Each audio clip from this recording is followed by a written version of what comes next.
At the Getty Museum out here in Los Angeles, there is a painting, an illustration from the 1400s, Moses defeating the Moors. And in the illustration, you see African people who are the Moors in Europe ruling. They're in a castle and they're battling white Europeans. And the reason why they named the painting Moses defeating the Moors is because the Europeans at the time, when they were going through the Inquisition, when they were going through the Reconquista, when they were getting the Africans called the Moors out of Europe, they had a religious undertone. And what they would do, they would draw stories from the Bible and tie that into their current struggle. And that's one of the things that gave them so much momentum. There was a religious undertone to it. The Africans in Europe originally came out of the Moors, came out of North Africa, out of the area that's known as Morocco. Ruled that area called the Iberian Peninsula for centuries. And it's interesting because what most people don't realize is that the Moors had brought to Western Europe, before Europe even had developed the technologies to do a lot of the things that they had done. And when the Moors had been defeated in 1492, that expulsion of the Moors, they had moved into areas that were now considered Western Europe.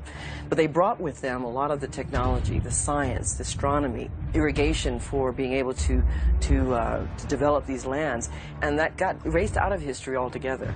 And I think that's part of the challenge now, is to put that knowledge back into the mainstream so that people understand who the Moors really were. There's evidence of about 150 Moorish castles that are still there in Spain. And if you go to those castles, they will have a bilingual description where they will tell you this was a Christian castle, but it was originally a Moorish one, and they'll tell you when it was Moorish and then when it became Christian. The churches in Spain were originally mosques. They will tell you the period where they were originally mosques and which period they became churches. The Moors then, when they came into Europe, they had already had elements of ancient African wisdom which allowed them to advance in ways that the Europeans had never imagined. And so in order to survive in this hostile environment, they had to go underground.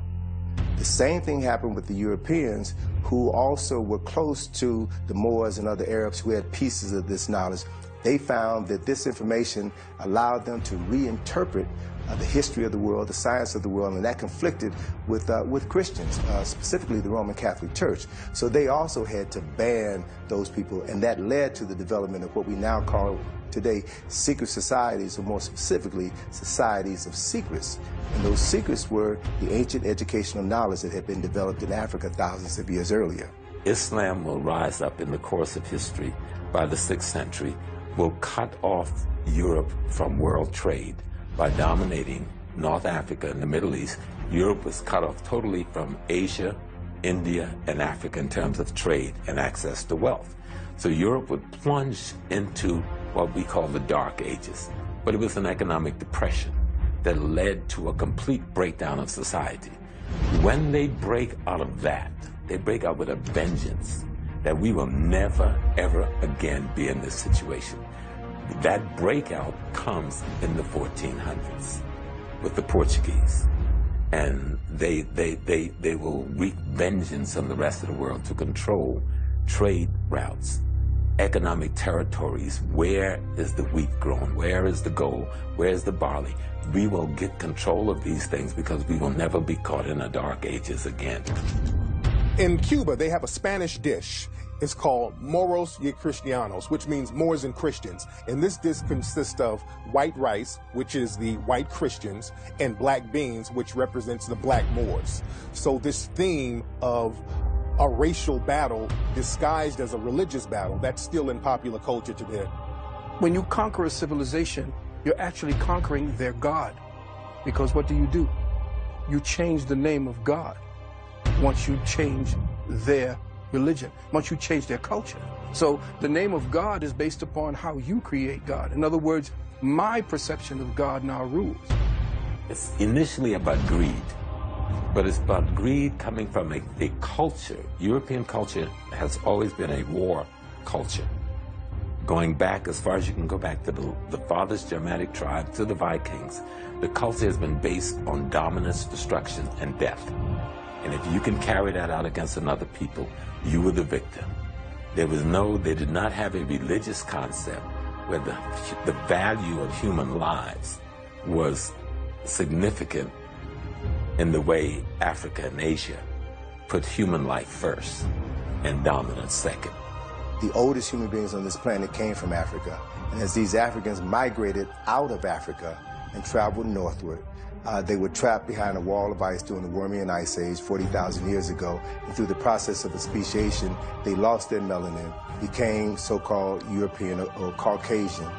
But the other thing that's not often talked about is in losing the melanin, they also lost this quality that we refer to as soul, this substance that civilizes you, helps you to see your fellow human being as a fellow human being. So now with the absence of the civilizing molecule, the civilizing substance, if you will, they saw people as objects, objects to be found, discovered, controlled, manipulated, and wiped out if necessary, in order to ensure your survival. So that is the driving force, and that's the major difference between the two groups of people. Neely Fuller came out with a book called The Compensatory Code Concept, which he introduced the idea of white supremacy being a religion. And by saying that white supremacy is a religion, that means that it's a belief that's backed up by power, that's backed up by action, and that action and power negatively affects people who are of melanated descent. The relationship between black and white Americans, it's almost like an abusive marriage where each partner needs the other one. You know, a husband that beats his wife, sometimes he may love his wife. He don't want her to leave. He wants her to stay in the relationship and keep getting beat. You know, and she may also be codependent as well and really love her husband, be more loyal than a woman who's being treated well down the street. Why? Because she knows, in her mind, she knows her place. And her place is not one of dominance, it's one of subjugation. The genetic signature and the mind of the genetics has the will to continue, and that it becomes strongest when puberty hits. The will to continue to procreate becomes so strong that you would kill for it. So the genetics of a man who, in his mind, fears the death of that thing that makes him unique, he will become as vicious as necessary to save and preserve that. Well, Sheikh Anta Diop teaches us about the sun people and the ice people.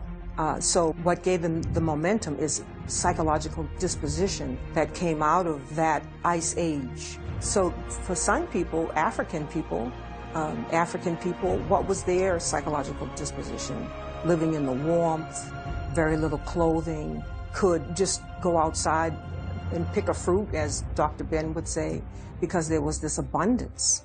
Whereas for ice people living in the caves and hills through the ice age, developing that disposition, the first thing they had to go out and do is kill.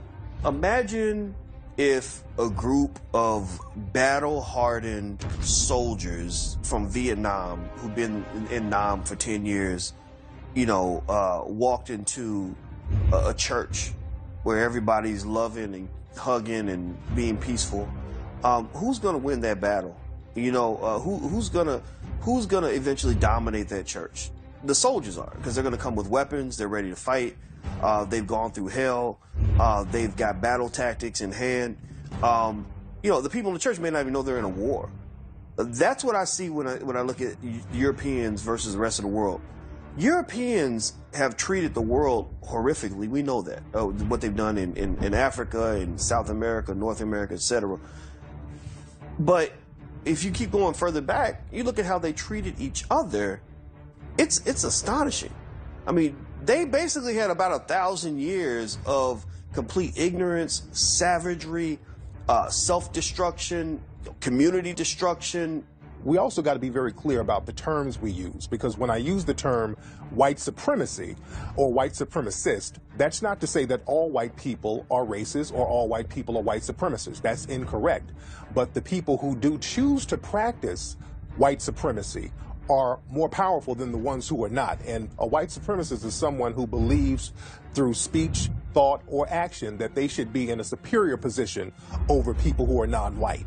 When you're constantly at war, your battle tactics are going to be stronger. You're going to have more weapons and more advanced weapons. So they then take this this ideology as well as this weaponry, as well as this skill set into the world, and they go to places where resources are plentiful, so you're not fighting for territory necessarily in Africa or in North America. Native Americans really were not big on the idea of even trying to own land. Like, no, the land is here. The land's for everybody. The buffalo, there's plenty of buffalo. Just kill what you need, you know, right? So you've got people kind of with this mindset that's not prepared for this sort of, savage, battle-hardened mentality. So it's really easy prey for the Europeans. Well, as it relates to domination on a physical level, as it relates to torture, murder, mayhem, as it pertains to a society that has no order and arrangement, then they would have some form. If you look at the word dominance, they would have the word dominance. The question is, as it relates to honor, integrity, and dignity, is that the type of dominance that you want? If you want to create the type of society that inbred is about to implode on itself because of the nature of the conditions you've put on people, then you would have to use the word dominant, and I would use the word dominant. But if you're looking for the society that I believe is balanced within the forces of nature, then they are not dominant. In fact, they are inferior to the fact, because eventually nature is going to take back what they attempted to steal. You cannot cancel the future. You can only postpone it.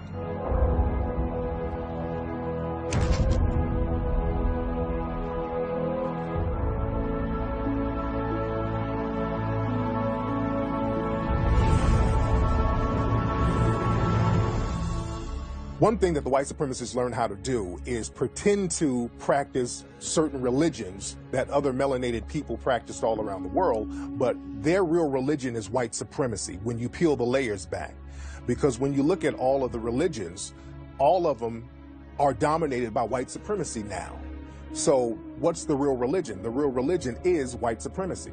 Through this religion of white supremacy, the closer you are in complexion to this ruling entity, then the higher you are up in the pyramid. And so when Europeans left Europe and came to America, they had an opportunity now to be higher up on that pyramid.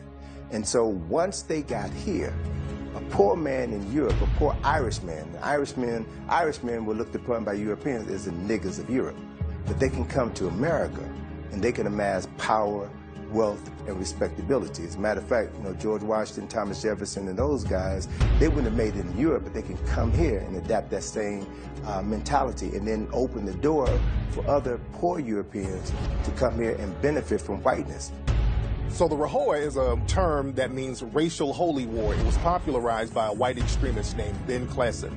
Now also Ben Klassen, he wrote a book called The White Man's Bible, where he goes into great detail about how to eliminate the so-called mud people, meaning black people. So these white supremacists, they have all types of doctrines and code words and books and paraphernalia and information out here on how to subjugate black people and non-white people around the planet. Christianity that is being reintroduced to Africa is worthless to Africa. The Islam that is being introduced to Africa and used still as a form of slavery in Eastern Africa is worthless to Africa.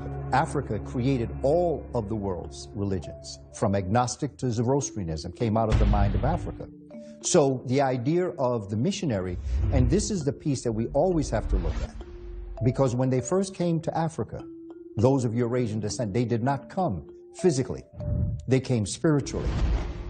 And when they came spiritually and they got the indigenous peoples to embrace their faith system, then came the teachers that then indoctrinated them from an educational perspective.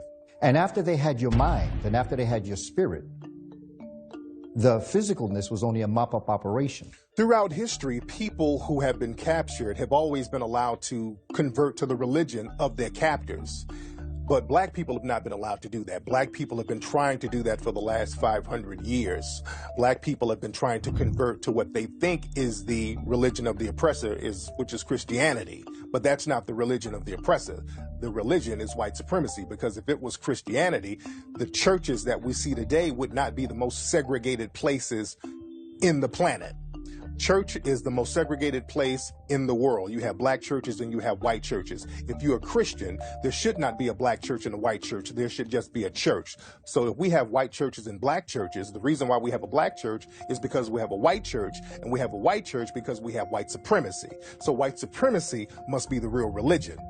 1822, when Champollion deciphered hieroglyphics, it made it possible for the first time in about 1,300 years that people could now go into Kemet and read the writings, the Medu-Neter, on the temples and on the papyri. And once they began to read that writing, they began to understand that everything that they had been teaching Christianity is a lie and based on African concepts that had been created thousands of years earlier. In the Bible, they have a Genesis story. And the Genesis story said in the beginning, God was the Word, and the Word was God, and God created the water and the land and the darkness and the light and the human, and etc. Well, that story almost paralleled the story in the coffin text and the Book of the Coming Forth by Day, which we call the Book of the Dead. They also have a Genesis story, almost word for word, like the Christian Genesis story. So actually, when you look at Christianity, it is a warmed-over version of Kemetic theocracy. One example is a book called the Book of Amenemope, which is an instruction text written by the ancient Egyptians. And that instruction text was copied word for word as Proverbs 22 and 23. 14 words, that's a doctrine and that's a slogan by white extremists all around the world. That means we must secure the existence of our race and a future for white children. And this is a slogan that they use, and it's a code that they use. So whenever you see white extremist groups who have the number 14 tattooed on their arm or anywhere on their bodies, that's what they're referencing. They're referencing this code 14 along with the number 88. The 88, that's a number that represents the letter H, because H is the 8th letter of the alphabet, and the H means Hail Hitler. So these are little code words that the white supremacists send to each other. The Bible itself, when you look at the word, comes from the word Byblos. And Byblos was the capital of what we call Phoenicia, which today is Lebanon. And when the Greeks went to rewrite the books of their teachers, the African peoples of Kemet, they went to Byblos to get their paper, to write and rewrite the books. And when they did that, the name of the book became the place where they got their paper to buy the book. Religion comes at the end of a sword or at the end of swords, where everybody's been decimated and brutally annihilated, you know? And after that type of brutality, you'll accept anything. And your conqueror can tell you your gods don't exist, because look at you, you're dead and in the street. Once that Catholic Church breaks away, the church moves into the dominance when we see Constantine arise as an arm of a military government. So the Catholic Church then becomes the rationale, the theological rationale for imperialism and dominance. If you look at a cathedral, a Catholic cathedral, if you're looking at it properly, you know you're looking at a fortress. They have towers at the end, and at the top they have this bell to warn the sentries, this warning when attack is coming. It is nothing but a fort. But to us, a Catholic cathedral is a church. But it is a military fort. That's why they have the tower up there for the sentry to ring it when they're coming for the attack. That's why they ring the bell.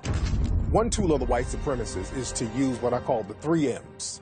The first M is the missionaries. The missionaries go in there first, and they con people. They go in there and act like they're part of some type of religious organization, and they appeal to the spirituality of melanoid people. And the second thing they do is bring in the merchant class. After the missionaries come in, they say, we need to bring in our products, we need to bring in our people to sell things and to use some of the resources here. And then the third thing they bring in are the military. They bring the military in to then subjugate and take over the land and decimate the people for centuries to come. If you have anything, it has to be bipolar. If you have a church, you better have a military. If you have a store, you better have a military. You can call it security if you want. Everything comes with the male principle. And we have a church, but no military. See, when you build that church, you gotta have a military. You should build a military and a church at the same time. It has to be bipolar. Religion's always the tool that's used. It's being used right now. You know, that's one of the main strategies used to conquer a people, is to destroy their religion, make them question their own spirituality, destroy the cultural artifacts that go along with it. That's the way. There's a book called The Grand Chessboard by Brzezinski, who once was, he was the foreign policy advisor to Jimmy Carter. And what he told him was, if you want to take over a people, you destroy their culture and you destroy their religion and you destroy the artifacts that they create. As the world expands, meaning our involvement in the rest of the world by Europe, sees that the world of color makes up 3/4 of the planet. So you need some troops. So the white-skinned non-whites, you're gonna attach them to you. So you're gonna make them honorary Caucasians. So now Jews are honorary Caucasians. Irish are honorary Caucasians. Italians are honorary Caucasians. Eastern Europeans are now honorary Caucasians. That means you're now honorary Germanics. White supremacy, again, is a religion, and other races of people are converted into that religion because people can't really define what a white person is genetically. See, it gets real tricky when you try to talk about what is whiteness from a genetic standpoint, because certain people who are white today were not white 50, 60 years ago. The Irish were not white during the 1800s. They became white. They were allowed to be white later on. Many Italians and Greek people, they were not considered white until later on. Jewish people, many of them were not considered white till later on. So what happens is the white supremacists, when they feel that numbers are dwindling, they allow other groups to convert into whiteness. And in order to convert, they make it their duty to take on the mindset where they want to mistreat and subjugate people who are non-white. Magazine has these cool pieces, and they did a piece where you rent a white person in China. You rent a white person. So there's a former New York City police officer, doesn't know diddly about doodle, gets up, gives a speech at a medical conference to Asian people who really are doctors. But because he's white and because he speaks proper English, meaning white English, he's always gonna have a job. After the 1960s, after 1965 in particular, when black people were fighting for civil rights, the white supremacists wanted to create a backlash against that, so they allowed different immigrant groups to come over to the United States with the Immigration Act of 1965. And one group that they allowed to be the model minority were Asians. We started to see an influx of Asian, Korean, all types of people come in, and then the white supremacists started to hold the Koreans and Asian groups up and saying, hey, look at these people, they just got here, they're doing better than those black folks. It was somewhat of a way to shame the black population by holding up the Asian population and looking at them and pretending that they were the model minority, when just years before, Asian people were mocked and subjugated just like other groups. If you look at media back before the 1960s or before the 1970s, they would portray Asian people with glasses and buck teeth and with the Fu Manchu, walking around being silly and goofy. If you come from anywhere in North Africa, don't care how black you are Caucasian. Until the 1970s, if you came from Trinidad, you were Caucasian. I remember when I first saw that, an ironic, beautiful lady, I'm working in, I get out of the military, I get a job at the post office, I'm doing mail across from this magnificently beautiful sister. So I'm trying to, brother trying to make a play. She told me, she don't deal with black folks. She don't speak to black people. So I went, look, girl, what's wrong with you? She said, because I'm Caucasian. And she left the job, went home on lunch, got her passport and brought it back to me. In the passport, it said this black woman was a Caucasian. And so the psychology of white supremacy that used dominance and terror and fear, psychological fear, spiritual fear, physical fear, and tyranny to make people become addicted to wanting to identify with them just to feel safe.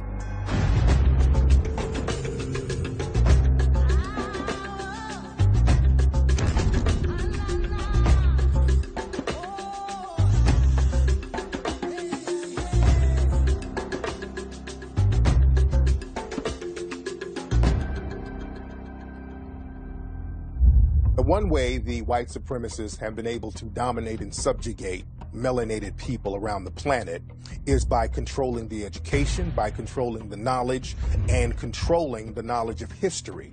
Because if you don't know yourself, you don't know how to empower yourself. If you don't know your history, you won't know your future. And the white supremacists have been very meticulous in erasing the history of African people and inserting themselves into that history.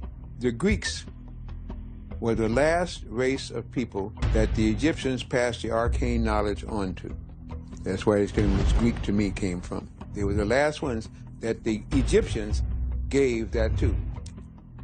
It took 3 generations of Greeks under Egyptian rulership that they could finally find one that they could teach.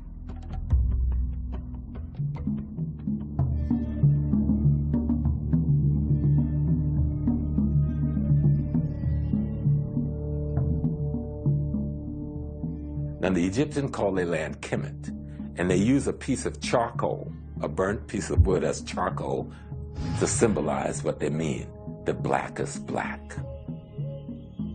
And all of their carvings of themselves, they paint their skins dark brown or black. They have white paint, red paint, yellow paint, but they paint themselves blacks. How anyone in the world, with so much information available for the public to see, can even be under any illusions that the Egyptian was even light-skinned?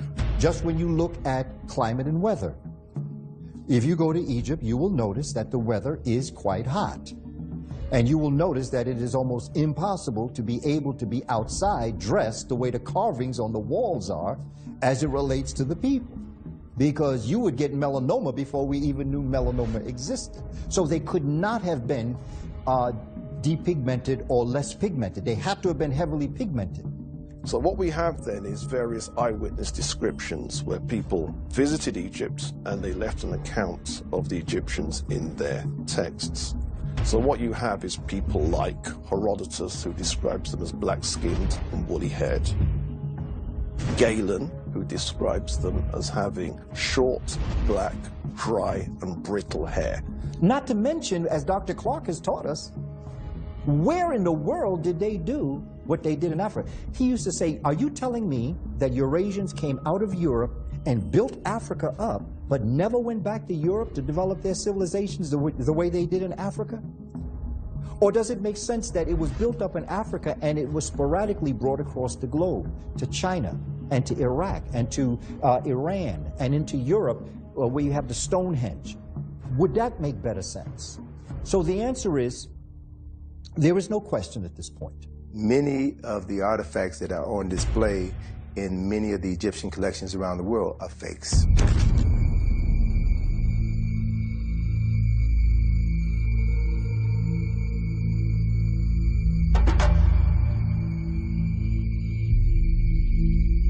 The Nefertiti statue is of doubtful authenticity. That's a posh way of saying it's almost certainly a fake.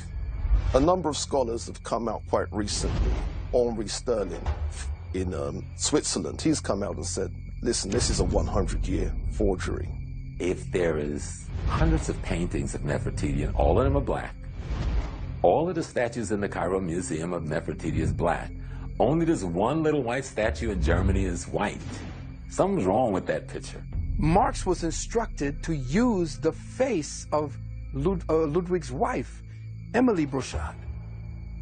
So the face that supposedly was the most beautiful face of ancient history is actually the features of Ludwig Brochard's wife, Emily Brochard.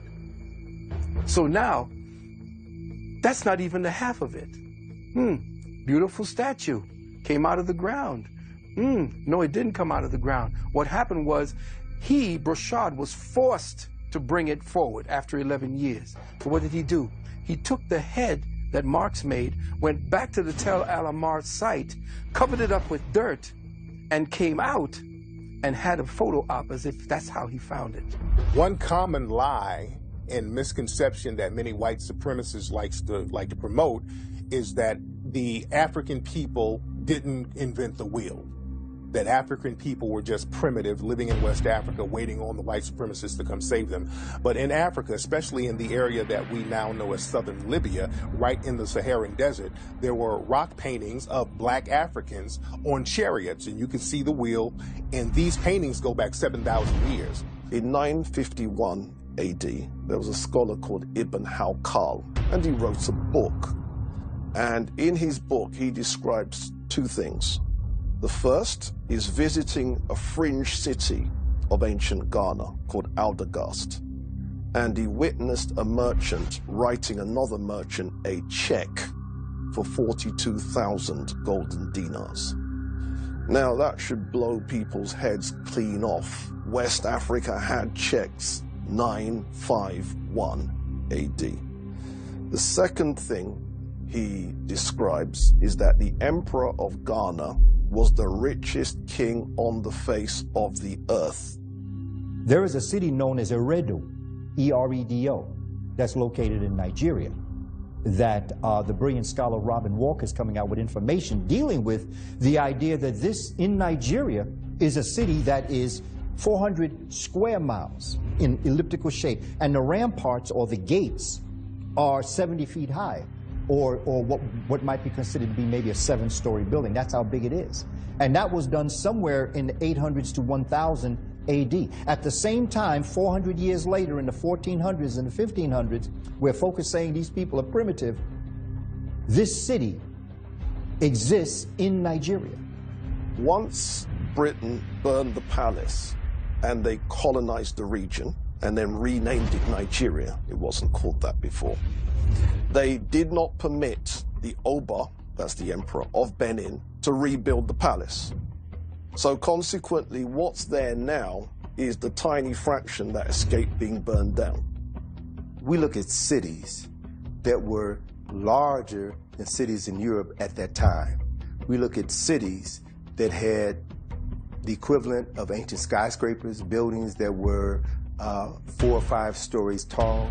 We look at cities with streets. We look at cities with sewer systems. We look at cities, nations that had universities, that had libraries, that had a upper class, a solid middle class, architects, engineers, physicians, dentists, a city that would rival any other city in the world at that time. Well, the Emperor of Ghana, we know, lived in a castle with glass windows. We know this because there's an 1153 AD document that tells us that there were glass windows. We've got Kano in parts of Nigeria. We've got the great Chad Basin civilizations. We got civilizations along the Congo that we don't even talk about.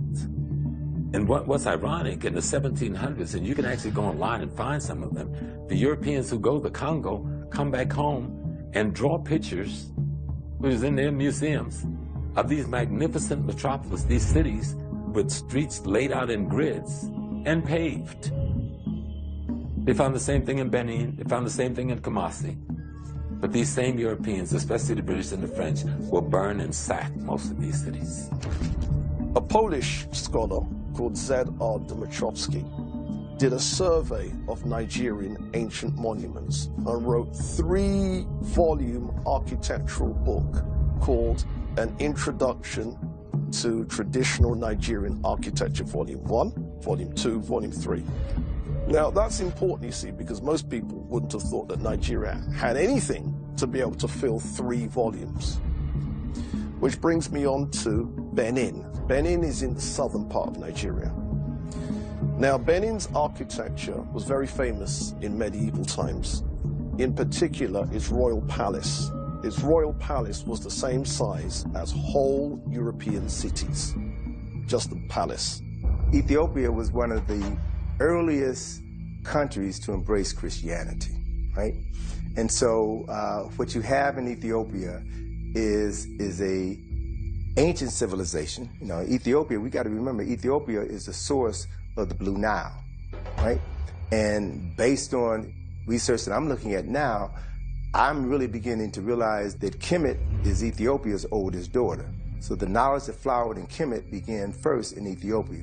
They never occupied and dominated and conquered Ethiopia totally, and that's because King Menelik understood he needed more than just spirituality, because a lot of the Africans in other parts of Africa, they depended on their spiritual system. But when you're dealing with a group of people like the white supremacists who were not spiritual at all, you're going to lose. So King Menelik, he used his spirituality, but he understood that he had to be practical. So King Menelik, he got guns that rivaled the guns of his enemies. And when the Italians came into Ethiopia to try to defeat him, King Menelik used his guns and used his weaponry to fight them off. What Ethiopia was able to achieve was nothing short of military genius. They struggled certainly with Italy for maintaining their independence. But I think what they were able to do was to use the land to their advantage. They were able to strategize, and they really outthought the enemy. And they were underestimated, let's face it. I think they were their military power was underestimated. And so when you had all of this in the psyche of a people, this notion of empire and kingdoms and defending ourselves against the Greek army, the Roman army, the Turkish army, the Persian armies, what's some little rinky-dink Italians? We can handle this, and they handled it. And when King Menelik in Ethiopia defeated the Italians, what's interesting, the Western media started to portray King Menelik as a white man. So this man was clearly a black African brother. There was pictures of him in the whole nine, but the Western media started to show cartoons and images of him as being white because they didn't want to let the world see that the European had been defeated by this African man.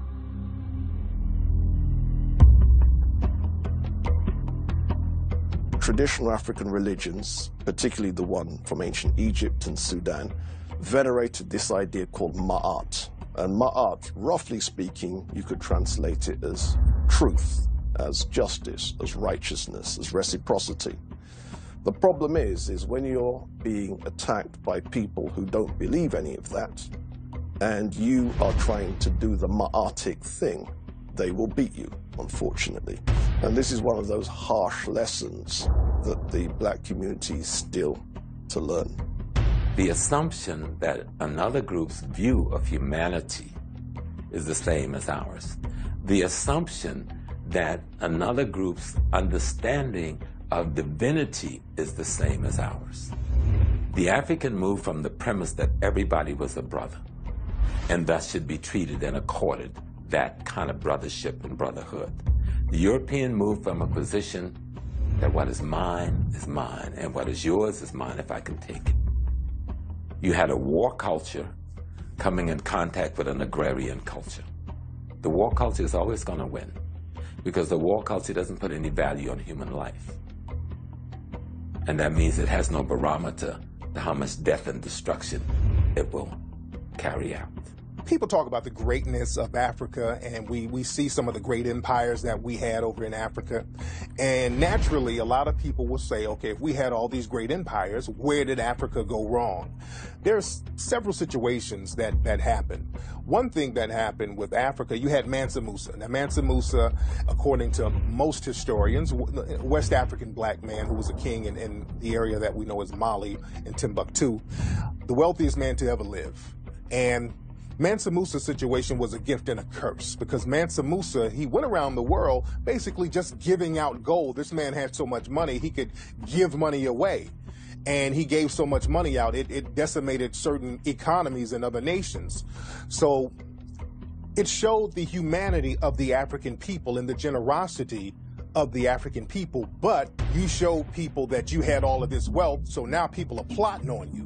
So when people saw Mansa Musa giving out all that money, he became lunch to everybody else. So Africa started to get raided and flooded with all types of people trying to take advantage of the wealth and the resources that were in Africa.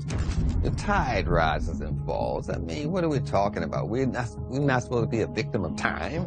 When you're going into Africa when it was falling, when it was old and worn out, trying to nurture and educate the East Indians, the Chinese, and the Europeans. We were trying to help all of these people to raise them up to a higher level, and they wore us out. Even today, you'll get worn out if you talk to a certified Negro under warranty. They will wear you out. We didn't take military matters seriously. We didn't take warfare seriously. And I'm aware that the propaganda where the West presents such as the Zulus as a highly militaristic nation. Unfortunately, we needed a lot more Zulus and a lot more people on that militaristic thing because historically that's where we were weak. I don't know why Nubia fell, besides all nations fall. Rome fell, Greece fell, the current empires you're in are going to fall and new superpowers are going to come. So yeah, we failed. Kings died. Other people mishandled money. The same thing that happened with your grandmama inheritance after she died. The same thing. Some of your cousins went and wilded out with it. The other of your cousins took it and created their own little things. Same thing happened, but the question is, how do we create in Israel? How do we create in India? How do we create a Germany? How do we create something for us? Because we need something.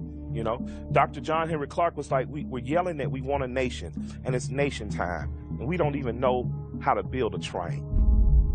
The Japanese bought one train, reverse engineered that train, now they're selling trains. Any nation fails is you don't want it to fall again. So ultimately, if I wanted to find out why any black nation failed, I would go to the most recent one, because the most recent one works by our recent standards of governing and governance, and that would be Haiti. Why did Haiti fail? Haiti was sabotaged by France. Haiti was looted, and she was sanctioned globally. Haiti offered any blacks anywhere in the hemisphere, from the Dominican Republic, the United States, if you can escape from slavery and get here, you're a free man, and we protect the integrity of your freedoms. That is what the anger against Haiti was about. Haiti was the first free republic that offered freedom to any enslaved people, black or white, from anywhere. If you make it to these lands, our army will protect your integrity. For 444 years of the European enslavement of African people, you had the best and the brightest of African people steadily taken out. And then after that genocide, after that Holocaust, Europeans decided that they were going to go in now after the Berlin Conference and control the land for another 88 years. So Africa has only been free for less than 50 years, but is still suffering from the ravages of 444 years of slavery, 88 years of colonization. You don't recover from that automatically unless there are plans in place to aid your recovery. After Europe was destroyed during World War I and World War II, you had the Marshall Plan and other plans that were implemented by the United States in order to rebuild Europe. Look at photographs of London, photographs of Paris after the war, after the bombing, and then see what American aid did 20 years later to rebuild those cities. So we think that Europe has always looked like that. No, Europe has had more wars than Africa has had, but they've had access to resources to rebuild. Africa hasn't had the ability to rebuild. There was no revolution there. There was no independence granted. All they were done was to make a few Negroes wealthy, and then y'all managed the apartheid poverty for us. But we'll keep all of our banks, we'll keep all of our mines, we'll keep all of our industry. We're not sharing nothing with you. We'll keep the best 80% of the farmland, and you can't even come into our little towns. There are towns in South Africa we don't know the names of. That's the most prosperous, most beautiful places in the world. White folks are retiring from Europe every day, especially the aristocrats going there to live. And they make us think South Africa is Johannesburg. Colonial powers of Europe left African nations. They took everything, even the light bulbs. They ripped up the train tracks. They said, if we're leaving, we're going to make sure that you won't be able to sustain yourself. And they destroyed everything. It's no different than what happened in America after emancipation. When they left, they destroyed all. Guinea is one of the classic cases. They even took the toilet paper. They took everything out of Guinea. And then, from the international marketplace, fought to keep Guinea from ever developing international trade with Europe. Guinea has the largest supply of iron ore in the world. Who do you think control and own it? Some Israeli mega capitalists.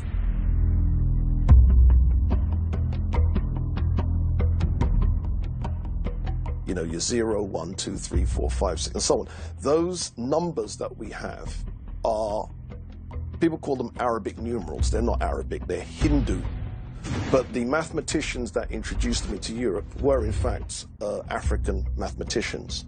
The fraction bar, where you've got, 2 fraction 7 and the fraction bar, that was something that was invented by an African mathematician. Some of the most advanced maths textbooks during the period were again written by Moorish mathematicians. Where it comes to the areas of astronomy, where it comes to areas such as navigation, map making and so on. So there was a Moorish geographer called El-Idrisi, and he was the one that said in his book that the world is as round as a sphere, and the waters are held to it by what he calls natural equilibrium. You can work out what he really means, gravity. And he says that the world is divided into 360 degrees. Now this was 1153. And then that gives you some idea of what kind of intellects we're talking about. Guinea was the French word, the European word for West Africa. So, and all of Africa at some point was called Guinea. And so when they get in the Pacific, they see all these black folks, so they say, okay, this is the New Guinea. That's why it's called New Guinea. You got New Caledonia, you got Vanuatu, you had Australia. These are all African populations. Easter Island is off of the coast of South America, going into the Pacifics. And all of the statues there are statues of African images. The statues in Easter Island, they look identical to ancient face masks that's from West Africa. Also in Easter Island, there's an ancient script called Rongo Rongo, and this writing looks identical to African hieroglyphics. Also, there's an East African tribe called the Rongo tribe. Also, there's another very remote Pacific island called Nukuhiva. Now, this place is in the middle of nowhere, but there are statues on this island that look identical to ancient statues that are in Nigeria. So we definitely have evidence of an African presence in some of the most remote places around the globe.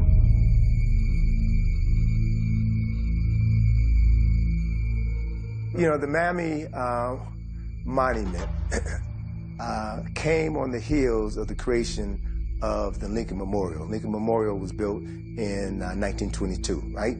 So it was a memorial in honor of the 16th president, the first president of the United States to be assassinated.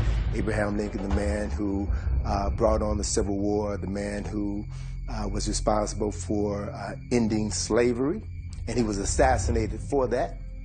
So a decision was made to build this memorial to honor Abraham Lincoln. And as a result, the backlash from Southern politicians was to now find a way to undo all of the celebration regarding making Abraham Lincoln a hero.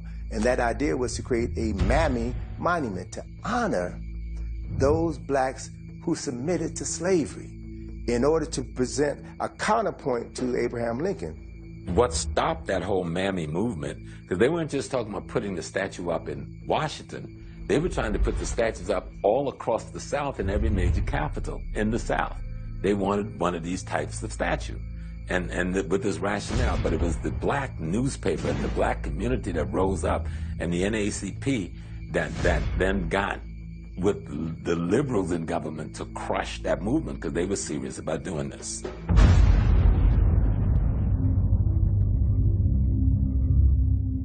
When we think about the concept of aviation, we think about the Wright brothers, and then if we go back, we think of people like Da Vinci who had drawings about flight, and a lot of people try to say that Da Vinci's drawings were the first ones that talked about people flying. But there was a Moor in Spain in around the year 875 at the height of the Moorish conquest of Spain. And Ibn Firnas was one of the first people to test out flight and navigation. At the Iraqi airport, there's a statue of Ibn Firnas that's paying homage to his knowledge of aviation and flight. Mike Hollis, who I interviewed years ago with Air Atlanta, I mean, he was a young brother. I mean, he was barely in his 40s, you know, late 30s, early 40s, and saw a need, got the investment dollars, and launched, you know, Air Atlanta. But you had Piedmont Airlines, which was out of, you know, North Carolina, Southern Virginia area, Tennessee area, in which a group of black investors were about to make a play on it. So this whole aviation sector isn't new to us. I mean, there's so much opportunity out there. Air Atlanta was an airline that was owned by a black man down in Atlanta. Very high-class airline. This airline, they had it for a couple of years in the 80s, and the airline had all first-class seats. They would serve on fine china. So this was a top-notch airline that a lot of folks don't know about that was owned by black men.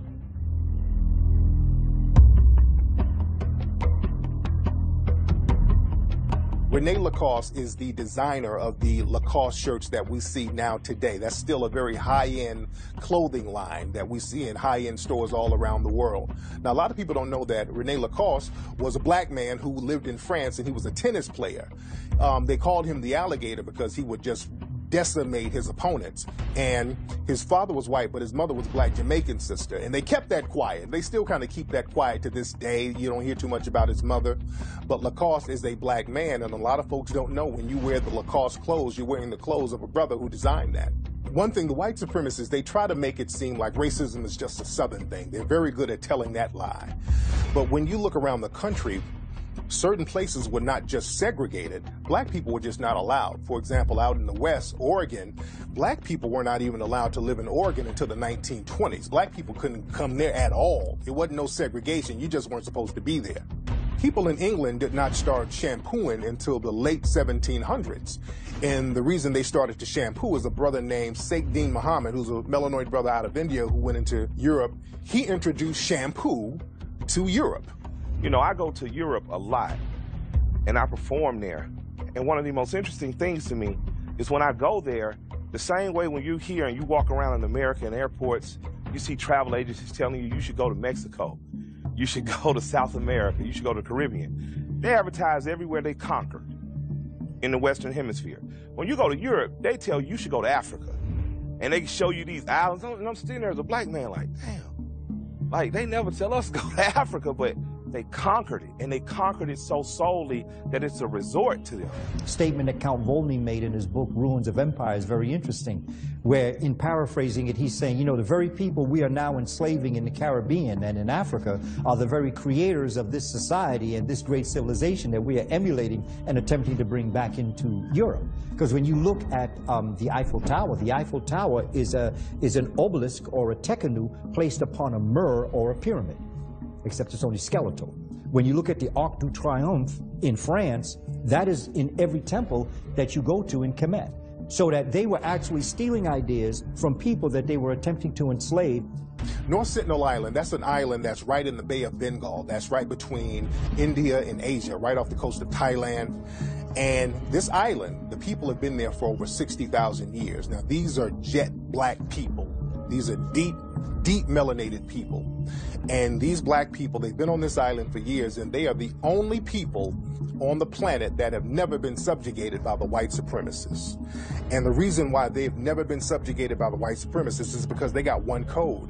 The minute you step on North Sentinel Island, they will kill you on sight. They will slit your throat, no questions asked. Well, they're primitive, they're backwards people, they're Stone Age people, but one thing they can say is that they are not dominated by the white supremacists. So to me, that makes them some of the smartest black people on the planet.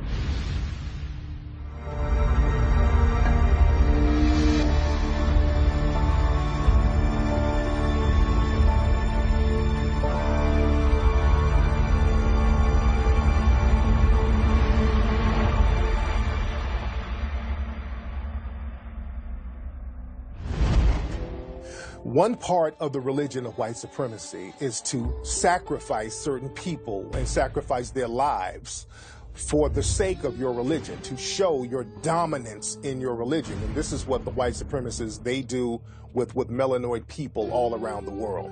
We are this beast that they are afraid of, and they have to destroy in order to protect themselves, protect their women, by extension, protect their country. So the more white folk in America become a minority, the more afraid they're going to be, the more reactionary they're going to be, and the more they're going to see a need to circle the cultural wagons and take us out. This is their last stance. And to be perfectly honest with you, if you really understand the essence of white supremacy, they have to do that. In their minds, they have to do that, because to submit is to die. So they are like a caged animal or an animal that's been trapped in a corner. They're going to do everything within their power to survive. And if we understand that and understand this is the mentality that we're dealing with, then our reaction has to be a different reaction. You know, we can't react to everything that they do if we understand their mindset. We have to know how not to provoke them, but there are other things that we could be doing and should be doing in order to maximize our presence, right?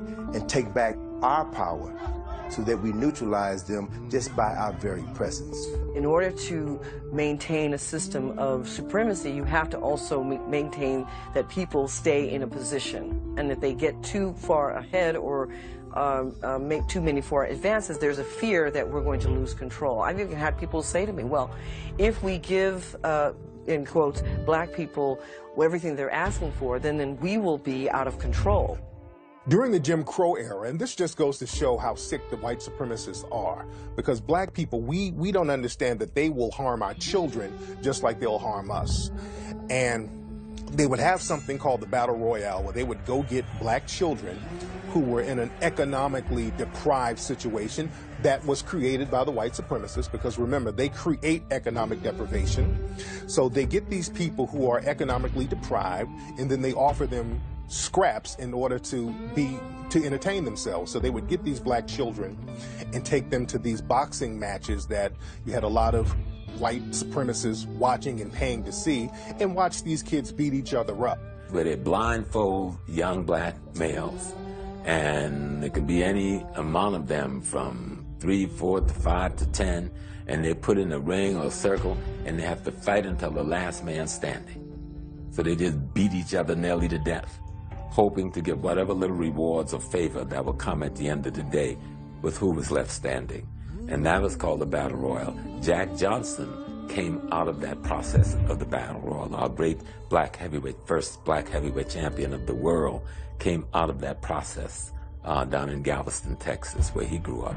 And that was all through the South as an entertainment mode for white folks to watch black young kids beat themselves into a frenzy while blindfolded, with the hope that they won't get hurt at the end of the day, killed at the end of the day, or might get some pittance of a reward that they could take home and help their families.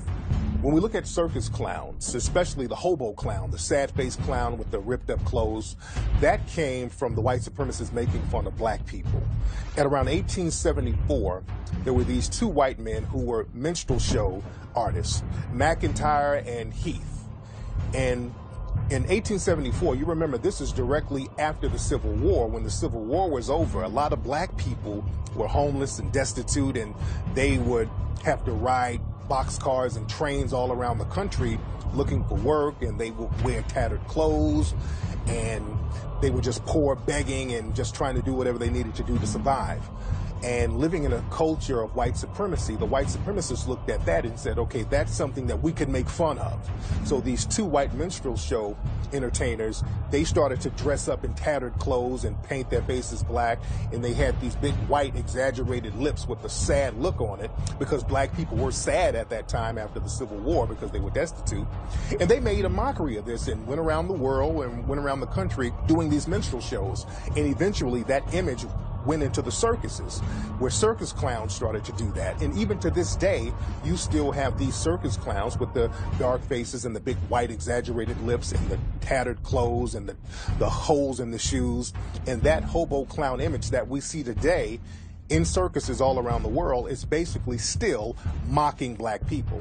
There's a pride that comes when you've trained the animal, the same way you train a big elephant and you take him to the circus, and you make the elephant do little tricks, and because you control the elephant's mind since birth, you've intimidated the elephant to the point where he thinks that you're actually the superior one in this relationship, when really he could crush you with one foot. And that starts at a very early age. You start by shocking him every time he gets out of line. You reward him when he behaves properly. That's exactly what they do to young black men. They are training us like circus animals from a very early age, so that later on there is this pride in showing off the trained animal. Like, look at how high that nigga can jump. Look at how fast that nigga can run, right? But when the animal gets out of line, when the elephant decides he wants to kill the trainer, or he just starts to lose it for whatever reason, what do? They kill him. They take him out. There's another game that the white supremacists used to play at carnivals called the African Dodger, where they would get a black person and have him stick his head in a hole, and they would throw baseballs at him, and try to see who can hit them in the head. And this was entertainment to the white supremacists. Anything that will harm black people has always been entertainment to the white supremacists. This is why lynching was entertainment to the white supremacists. Even to this day, seeing black children get murdered in the streets by the white supremacists with impunity, that's entertainment. This is why these people who do it, they get paid, they get big donation money to harm black people. Black people who are getting into, jihadism and all kinds of foolishness, where you end up fighting other people's battles, fighting other people's issues, and not actually trying to stand together as black people, is really, really embarrassing. It's almost for black people, when we analyze our existence, we're seeing ourselves in our pain, but we don't dare mention the fact that white people are causing this pain, and we don't dare mention the idea that we're going to retaliate against those who are causing the pain. We're just going to endure the pain because that's our place. Our place is to struggle and to just survive it. We get through it with prayer, and we get our blessing in the afterlife. And every time someone commits another atrocity against our people, we have individuals, again, sponsored by white supremacy, to remind us of the importance of being passive and nonviolent. There were a lot of black people who were talking about taking up arms and defending themselves. There was something called the Battle of Hayes Pond that a lot of people don't know about, where black people fought against the Klan and they took up arms against them. So black people were not just taking all these beatings laying down. There were a lot of black people who were fighting back physically against systematic white supremacy. Just outside of Selma, Alabama, there was a group of black folk who protected the civil rights movement. There was a group of black folk who protected King as they marched from Selma to Montgomery, and these were brothers who called themselves the Black Panthers. They had guns, and they made sure that nothing happened to some of their brothers. The Deacons had formed to protect civil rights marchers. See, it wasn't just like we got some guns back here. They were actually making sure that if you're going to shoot at these marchers, somebody's going to shoot back at you. And there were other groups like RAMS, the Revolutionary Action Movement, the International Commandos, the Yahudu Fighters. There were some groups out here that was armed, ready, locked, and loaded, and did fight back. There were radio stations blown up in this country in the South that nobody hears about in magazines. There were shootouts in certain parts, and nobody heard about in newspapers. But if you can't say nonviolence worked because the threat of what the Panthers would do, Black Liberation Army to do, the threat of what them brothers in bow ties might do, they were so organized, had their own economy. And they were nonviolent in themselves, but the threat, that changed things. I'm tired of that chump talk, that sucker talk. And you can't tell me about Selma because I know Reverend Orange. James Orange is my mentor. God bless the dead. I called his wife, told her Happy Mother's Day yesterday. So you can't tell me because I didn't see it. I didn't read it. I heard the stories from him. I know Andrew Young. I can call him, get him on the phone now. That's what I'm saying. So you can tell them suckers. I know Hosea Williams. Like, I grew up in this city when Hosea Williams hit. If you hit Hosea Williams, he was going to hit you back. Jack.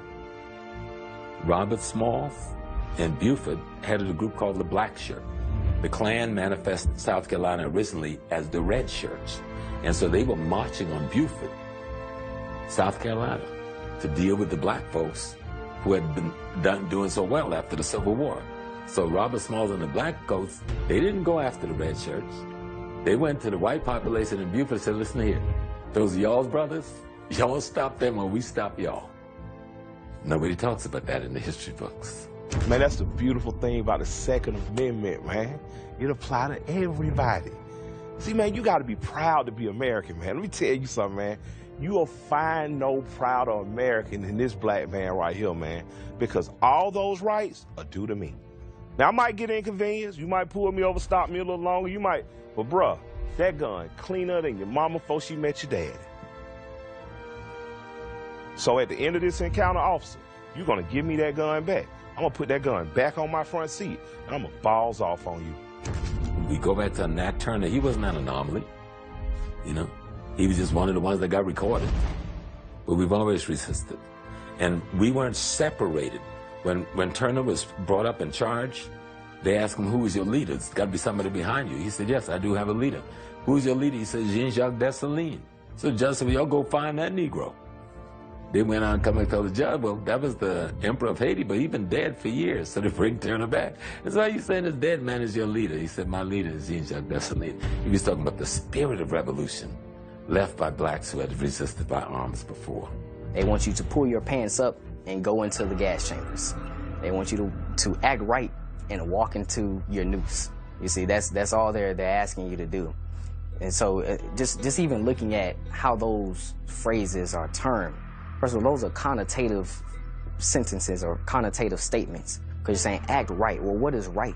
Because the Europeans shouldn't be the standard for what is right or who sets forth what is right. Given all that they have done, I don't think anybody would say killing and slaughtering and murdering and pillaging and lynching, and those are right things. So when you look at a people and they're telling you, you need to act right, well, I'm not sure that I would know if you even know what's right. The white supremacists, not only will they target certain black people, they will target their offspring, because they understand that certain bloodlines and certain offspring is passed down. And greatness sometimes is passed down through the bloodline and through families. So a lot of times when you have great black public figures who come out, after they're taken out, a lot of times their family is targeted. Like our brother Malcolm X, when he was taken out, the feds and the powers that be would target his wife, they would target his children, his grandchildren. And Dr. Martin Luther King, when he was taken out, a lot of people don't know that his mother was killed in a church in the early 1970s. She was shot in a church. A black man rises up and challenges you effectively. First thing that you have to do is take him out and then ensure that his offspring will not follow in their daddy's footsteps. So whatever you can do to destroy the children of that leader sets an example for anybody else who would consider walking his shoes. So it's a war strategy. It's a very effective war strategy. And so if we realize that we are at war and that white supremacy uses any means at their disposal in order to win every battle. Europeans understand that intelligence is passed down through bloodlines. It's passed down through genetics. So they understand if they want to get rid of revolutionary leaders within a race which they're trying to kill or exterminate, they have to get rid of entire bloodlines. And so in order to do that, they have to not only just attack the spawn or the root, they have to attack every extension off of that spawn or that root. We think like our slave master. If you want to know how the blacks in Barbados behave, look at the white people that own them. You want to know how the blacks in St. Louis behave, look at the whites who own them. Because they taught us. They taught us how to have children, how to discipline children. They said, your children are evil. You have to beat the evil out of them. They were born in evil, beat the evil out of them, beat the hell out of them. See, we were taught their system. The only way for them to control us was to act like them. That's the only way they control us. Now, the month of April has always been a very significant month for the white supremacists. Now, understand that white supremacy is a 24-hour thing. But April is very significant, and you see an increase of violent behavior coming from white supremacist groups because, number one, April is the month of the Patriots' Day, where the so-called patriots, the white supremacists, fought off their enemies. Also, April is the month, the birthday of Hitler. So a lot of the white supremacists, they will time a lot of mass shootings or a lot of mass killings around April. When you look at the Columbine shootings, that shooting was done by 2 white supremacist teens who timed that specifically for April. The Waco situation, that happened in April. The Boston Marathon bombing, that happened in April. So many actions of the white supremacists and violent acts take place in April. The Oklahoma City bombing, that happened in April. So April is a very significant month for the white supremacists. It's almost like a holy month. There are things at nighttime rituals, which we call nocturnal, and we're sun-centered. Our rituals are during the day with the sun. Even if they go to a restaurant, it's going to be dark with candles like a cave. Because that's where they come from. They bring in their culture with them. There's nothing wrong with that. But when you inflict it on someone else, then there's something wrong. But I'm saying, even today you can go to the country, you see that the name of a bar is called Caverns, Cave. It's not a big thing with the Europeans. So what happened is that they perfected their culture, and we perfected ours of being sharing with other people There's no overtaking, nothing in history that we decimated, annihilated a race like the Caribbeans did. There's no history books about that amongst African people. None. But you go into Europeans, you just follow the trail of blood. And you follow the history.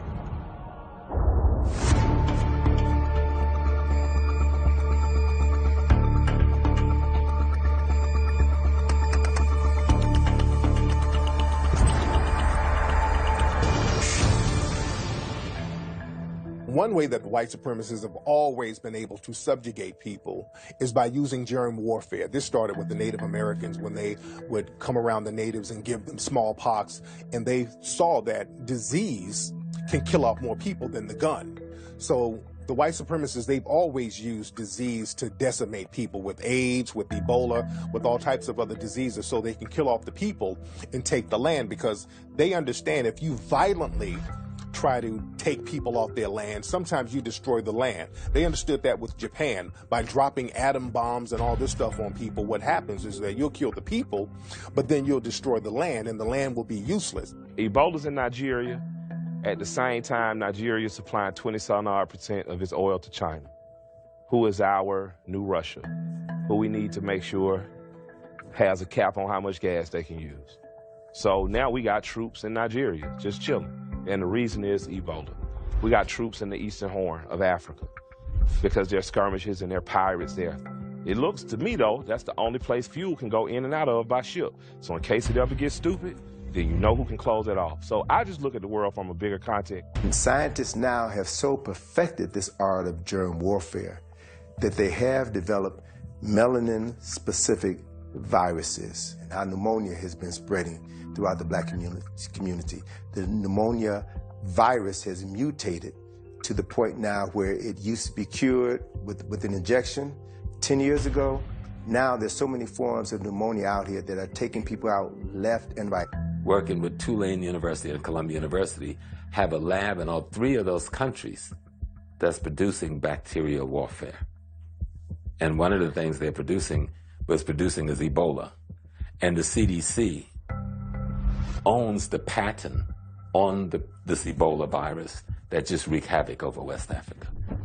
I remember reading in the Washington Post magazine about 15 years ago about an article, a CIA agent who was in Africa, and he had an assignment, and something went wrong, and he decided to scrap this assignment, and he threw this suitcase that was filled with the Ebola virus in a lake, threw it away.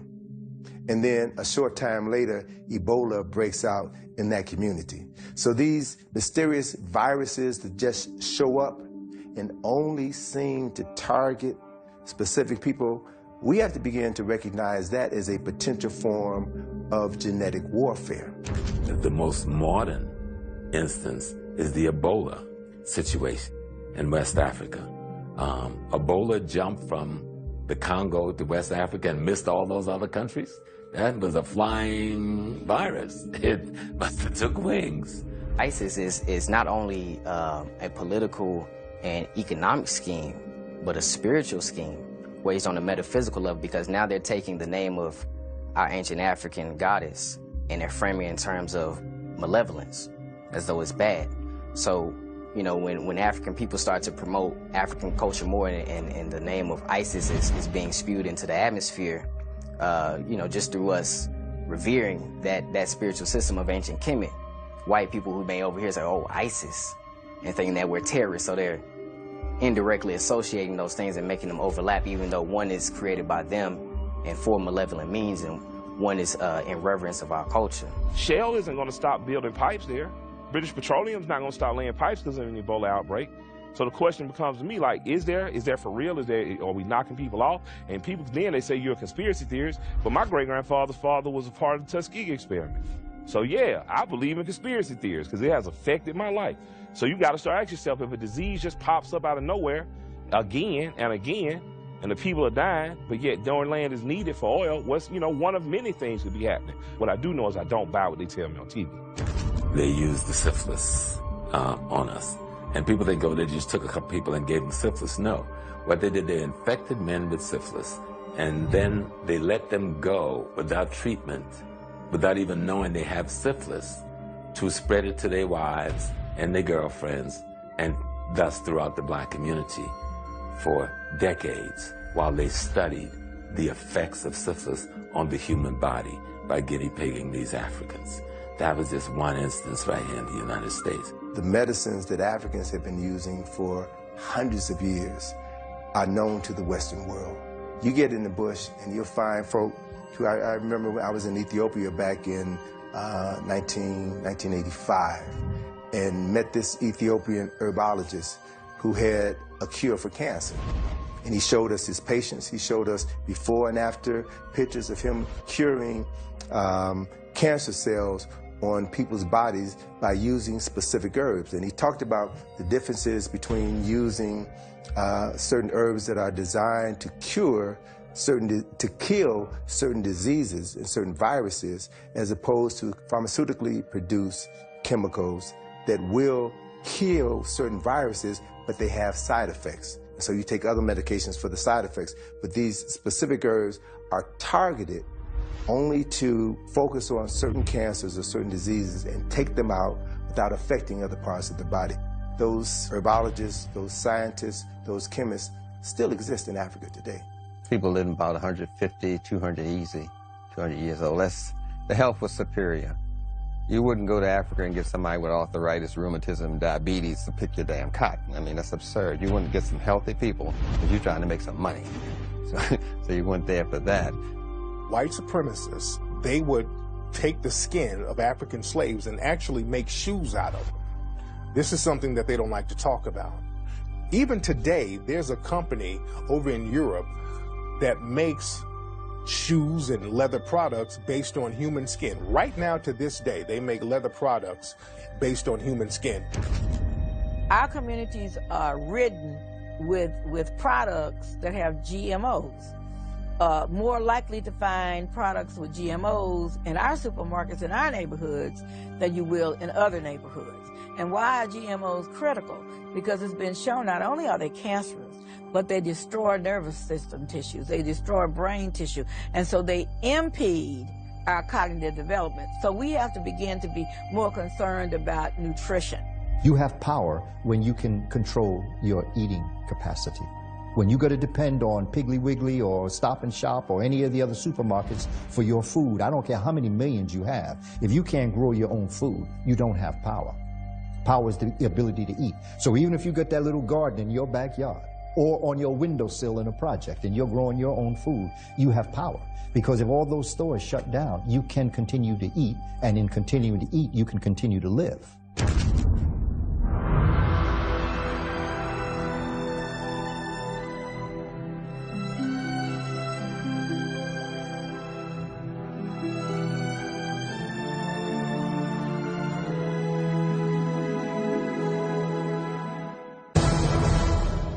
White supremacists will say and do anything in order to get one up on melanated people. They will lie, steal, kill, cheat, whatever it takes. This is why many of the white supremacists will renege on all of the treaties that they've agreed to, because African people and melanated people don't really know exactly what they're dealing with. They don't understand that there is no honor system with the white supremacists. So we have to go back into their history like they go into our history. You understand? They have more books about Egyptian and our history than we do. So to understand black people, you have to go into African history. And to understand Europeans, you have to go into the cave history and cave civilization. White supremacy was not used. It's just a system they use to protect themselves. And to protect yourself, you have to develop deceit and deception. They love us in the sense that, not in the sense that they respect us or want to treat us fairly, but they love us the way a master loves his dog. You know, like they don't, you know, the dog can be almost like a member of the family, but they'll never let the dog sit down at the dinner table. They'll never treat the dog as if he's as important as one of the members of that family, right? But if the dog tries to run away, they'll go chase the dog down. You know, you know, you kill the dog, they're gonna be sad about it. And I think that white people historically have always seen us as part of their infrastructure, you know, going back to slavery. I mean, you needed your slaves because you were making money from your slaves. You need your slaves to nurse your children. In order to maintain your power, you perpetuate the weakest of a culture and make them look like the strongest and have the sheep follow. And you'll always keep them down. You take the dominant culture and you say to them, all right, these individuals are getting an education, they're developing pride, they're coming out with dignity, they're looking out for their mothers, their sisters, their wives, their girlfriends. We have to do something about that. That's too good. We don't want them to understand the value of those kinds of things, those kind of actions. So we have to use our propaganda to point these guys as rebel rousers and these individuals as heroes. So if you look at who is put in front of the black community, it is usually those athletes who have nothing to say. They do not rock the boat. They do just the opposite of that. And then they get praised by the white media. It's like people do with the pig today. Say the pig is filthy. Look at them, they're rolling in their own bowel movements. Look at the filthy. Pigs are not filthy. They're in the hippopotamus family. If you put them in their own environment, they'd be in the bath all day. But since they can't get around water, they roll in their own manure. Ain't nothing filthy about no pig in their environment. You see, and that's why I'm putting it in the context of the environment that it was in. There's nothing wrong with black people. You got them in the wrong environment. In this environment, yeah, they lie to each other. Yeah, they sell cocaine. Yeah, you follow me? Yeah, they're stealing people. This is the environment. Over in Africa, when the white supremacists were colonizing many of the African nations, they had treaties with a lot of them. A lot of them wrote down treaties and made agreements and made deals, and they reneged on all of them. And the Native Americans, again, the white supremacists made deals and reneged on the deals because they honored the deals once they got in the mix and were able to claim to be part Native themselves.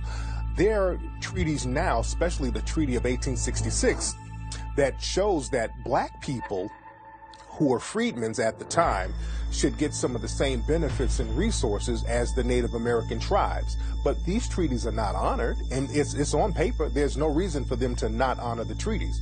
Even the Constitution is not really honored in favor of black people because we're supposed to get equal protection under the law, but we're not getting equal protection under the law. So a treaty or constitution or a document is only as valid as those who can enforce it.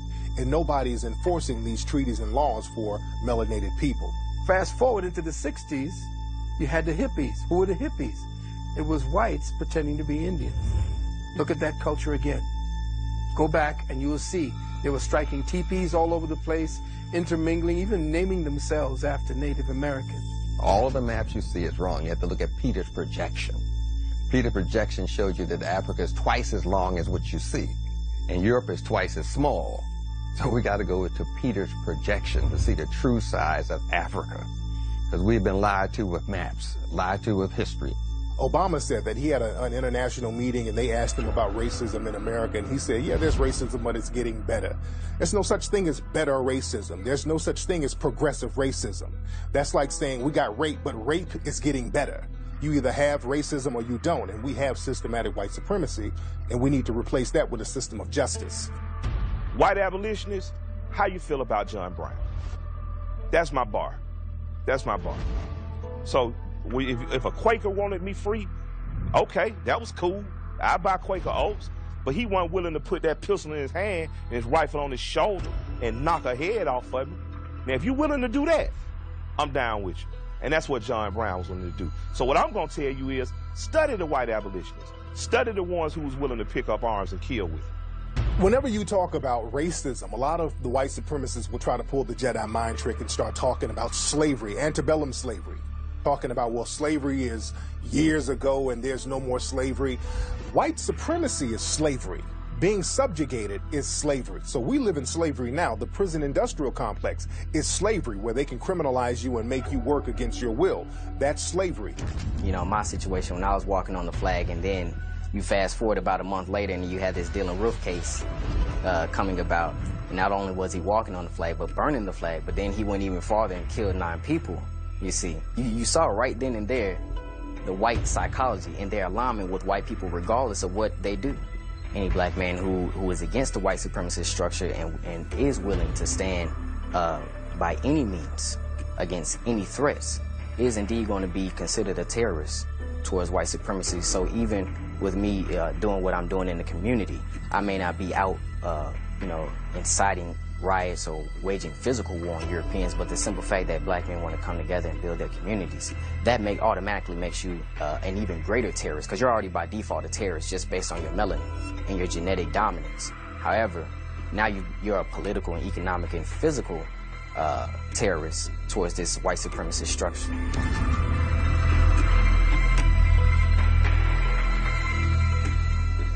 So Spingarn worked in concert with the United States government in order to give them the list of African Americans who were part of this organization who the government believed was subversive.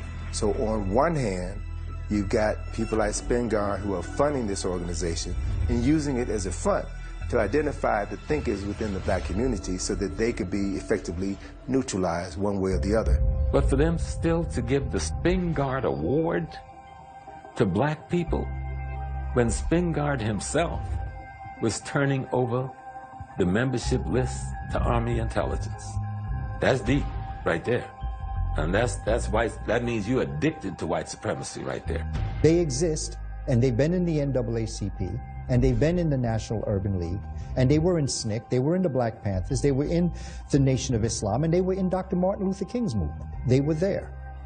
And they will be in every other movement. The question becomes, at what point does the masses of our people become so strong that their presence amongst us does not matter? And that's when you're going to make a change. Because Malcolm was real clear. The one thing about Malcolm is that you never had to send an agent in on Malcolm, because Malcolm would tell you to your face. See, you didn't need someone to spy on Malcolm, because Malcolm wasn't covert with his stuff. He was in your face telling you exactly what was going on.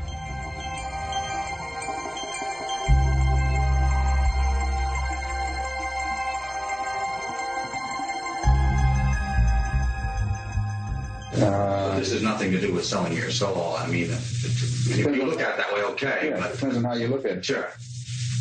You insult my intelligence when they, not only they insult me, period, but they think I would tell them anything.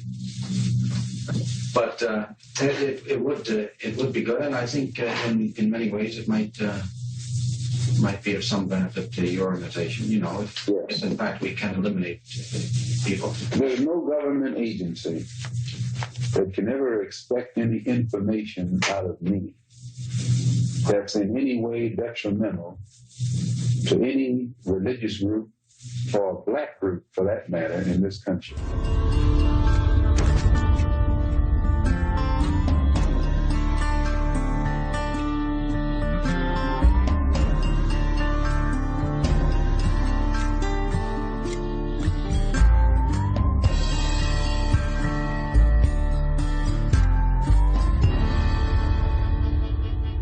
So there's always been some type of backlash for any illusion of progress for black people, because the white supremacists, they judge their well-being on how bad black people are doing. As long as black people are doing worse, the white supremacists are fine. Anytime there's any progress with black people, the white supremacists go on alert, and they will go behind the scenes and do everything they can to subjugate and thwart the progress of black people. I just learned recently of a think tank in Washington, D.C. that came to the State Department a couple of years ago and gave a report to the State Department. This is a think tank that does projections 200 years into the future. And they were able to state, based on their data, how many wealthy people you would have, how many poor people you would have, where that wealth and where that poverty would be concentrated. And as a result of those projections, they then can set up institutions to ensure that those projections come true. 92% of the global population are people of color. So that means that the global resources are being controlled by 8% of the people.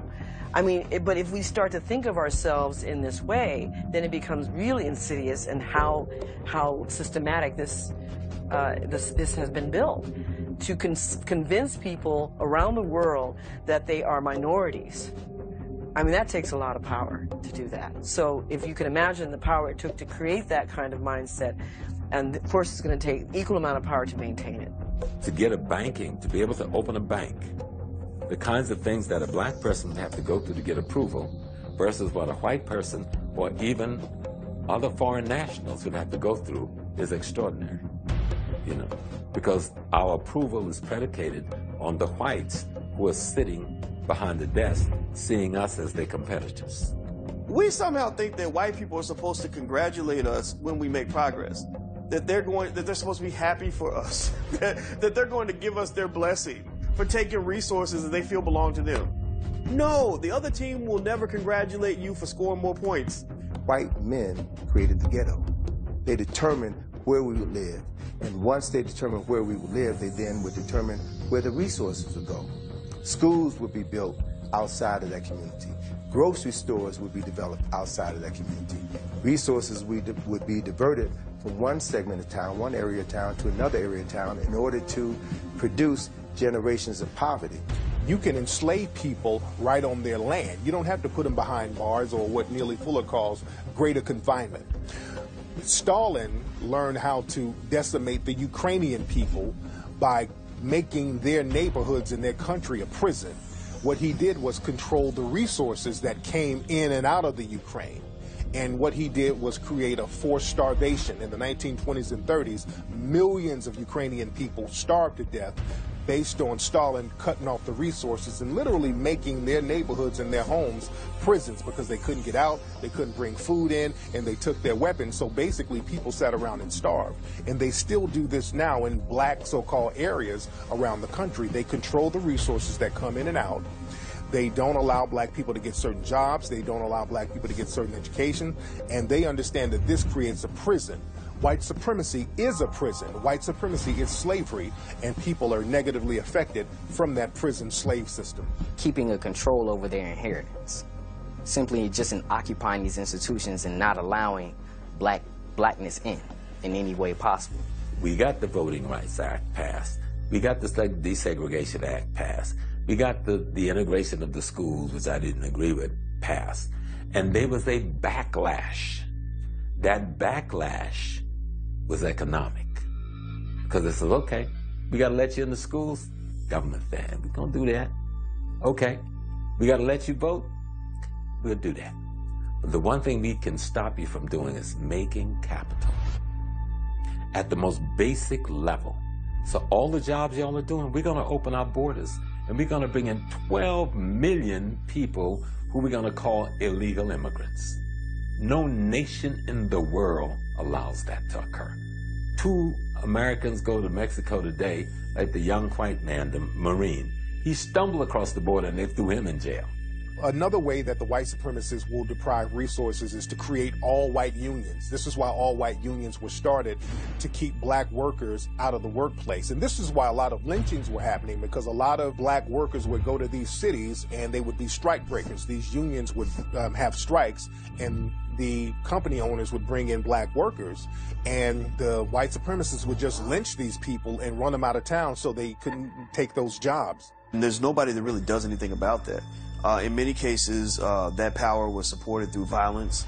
You know, if you tried to challenge the labor unions, you might get a baseball bat upside your head or a bullet in your back. And to this day, you know, when you go on many of the jobs that I see in this city, I almost never see African Americans as a part of that, and that's just incredibly problematic.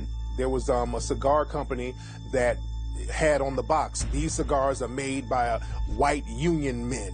So they would brag on their products. This product was made by white men. That product was made by white men in the union. So they would brag about having all white unions. You never educate a person you're going to dominate. That's a no-no. You train them. So we're trained to hold jobs. We're trained to be taught a certain way.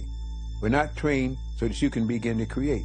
And yet, blacks create everything you can think of. You go back through the list of inventions by a black, almost everything you find out there was invented by a black person. If you look at Koreatown, 10 years ago, 15 years ago, it was like this. Now it's bigger than our surroundings because the Koreans didn't mind saying this is Koreatown. Koreans will deal with Koreans. Where black folks said we will keep struggling to deal with white folks. When we begin to focus on wealth like every other ethnic group, I'm not telling you to reinvent the wheel. This is not rocket scientry. Take care of your own first. Employ your own first. Do what every other ethnic group has done. And that's the key to success and financial growth and development. We have to regain the pride that comes with institution building, because institutions are the only way you can support the masses. You can't support the masses by integrating into a pre-existing system, especially one that's designed to oppress you, because no one's going to let you move into their house and move around all the furniture. They're just not going to do that. Where they just ran highways and freeways right through the middle of the black city. Moses wasn't the only, he did it in New York, he did it in the Bronx, he did it in Queens, but they did it in Miami. They ran the major highway right through the black community in Miami, broken it up in 4 pieces. And now they have 4 different little black sub-mayoralties running those communities. They did it in Jacksonville, Florida. They did it in South Carolina in Myrtle Beach. They ran Highway 17 straight through the black community and wiped it out. Wherever there was a prosperous black community in America, they used the concept of new freeways and stadiums to displace and misplace these people over the last 30 years. And then in the 1950s, when Dwight Eisenhower came up with this idea of developing a federal highway system, they decided to run all of these highways through the black community, dividing it in half, this highway, buying up all the property, not compensating the owners of those houses properly, and then running this highway system right through the black community. And in every instance, you had these cars, trucks, driving through this highway in the middle of the black community. So think about this, from the 50s and the 60s, they were driving vehicles filled with leaded gasoline. And so that lead now would create a cloud of lead poison. It would flow up out of that highway into the communities, into the house. So what we now begin to realize is that the high levels of lead poisoning within the black community was not due to lead paint. I don't know any child who eats lead paint. It was due to the lead fumes from the cars. That's why they began taking the lead out of automobiles, because it was not only affecting black folk, it was affecting other people within the community as well. So when we began to look at targeted extermination, public assistance should be a stepping stone. And I do understand that there are so many members of our society who are in need of help and should get help. But when you get help in the way in which they're giving us help, they then can control you. Like, for instance, now they're passing laws where if you receive public assistance, you can't use it to go to the movies. There are certain foods that you cannot buy. You can't buy lobster. You can't eat out. They're saying if we're going to give you money, this is what we're going to do. So they control and they contain you. People don't like to give the streets their credit, but the people who've been successful, that's what they love to tell you about. So I'm from the South. Man, our white successful people here that love NASCAR, they love to tell you NASCAR was started because of bootlegging. Oh, they love to give you the story because it's racy and dangerous. And some of my Italian brothers and sisters, they love to tell you about their cousin or their uncle or their granduncle that used to drive for Al Capone, or maybe, hung out with this. They love to tell you because they crossed that hump. And how did the hump get crossed? Well, the hump got crossed because 1 or 2 generations were willing to involve themselves in crime. So I actually salute the brothers that have involved themselves in the streets that made it out. The brothers that were able to buy shops, to buy real estate, to transition into legitimate business. I salute you, and I encourage more brothers that are in the streets to do that. There has been an organized effort against allowing African American to develop an economic base from which to fuel its community development. And we have never applied ourselves to a community after the desegregation took place and we started leaving the whole family concept in the South and coming north and giving up our businesses and giving up our families and chasing after what we call integration, which means to be with that man, to be a part of that man's culture, and that man didn't want us about it, his culture, and we wanted to spend our money. And so we would actually spend millions of dollars on the culture that didn't want us to be a part of it, which is foolish as hell, because if you look at the Jewish community, they understood how to work with each other and became a very powerful, powerful community. The largest African-American insurance company in these United States insured most black people in these United States at one point, at least in the Southeast. It was started by a man who had a whites-only barbershop. His name was Londo Herndon. He was a black man, but he only cut rich white businessmen hair in one of his barbershops. He picked up hella game. He got those black men. Those barbers lived a lot better than a lot of the barbers because of the price of the haircuts they were charging. And he was able to successfully build his empire off other people's dollar. Money is people. That's what money is. Money is people. A dollar is stored wealth, it's stored labor. It's money is people. And the first money was people. If I want to get something done, I say, well, you help me build my house. And I say, okay, you can have my son for 20 years. Now you're an indentured slave. You follow me? I pay for you this service with my children. The first money is people, and we haven't gotten past that. Every human organism, regardless of their ethnicity, has to have a period of time to rest, so the brain can recharge itself. Meditation and silence and quietness allows the brain to come at peace and permits other higher levels of consciousness, including creativity, to take place.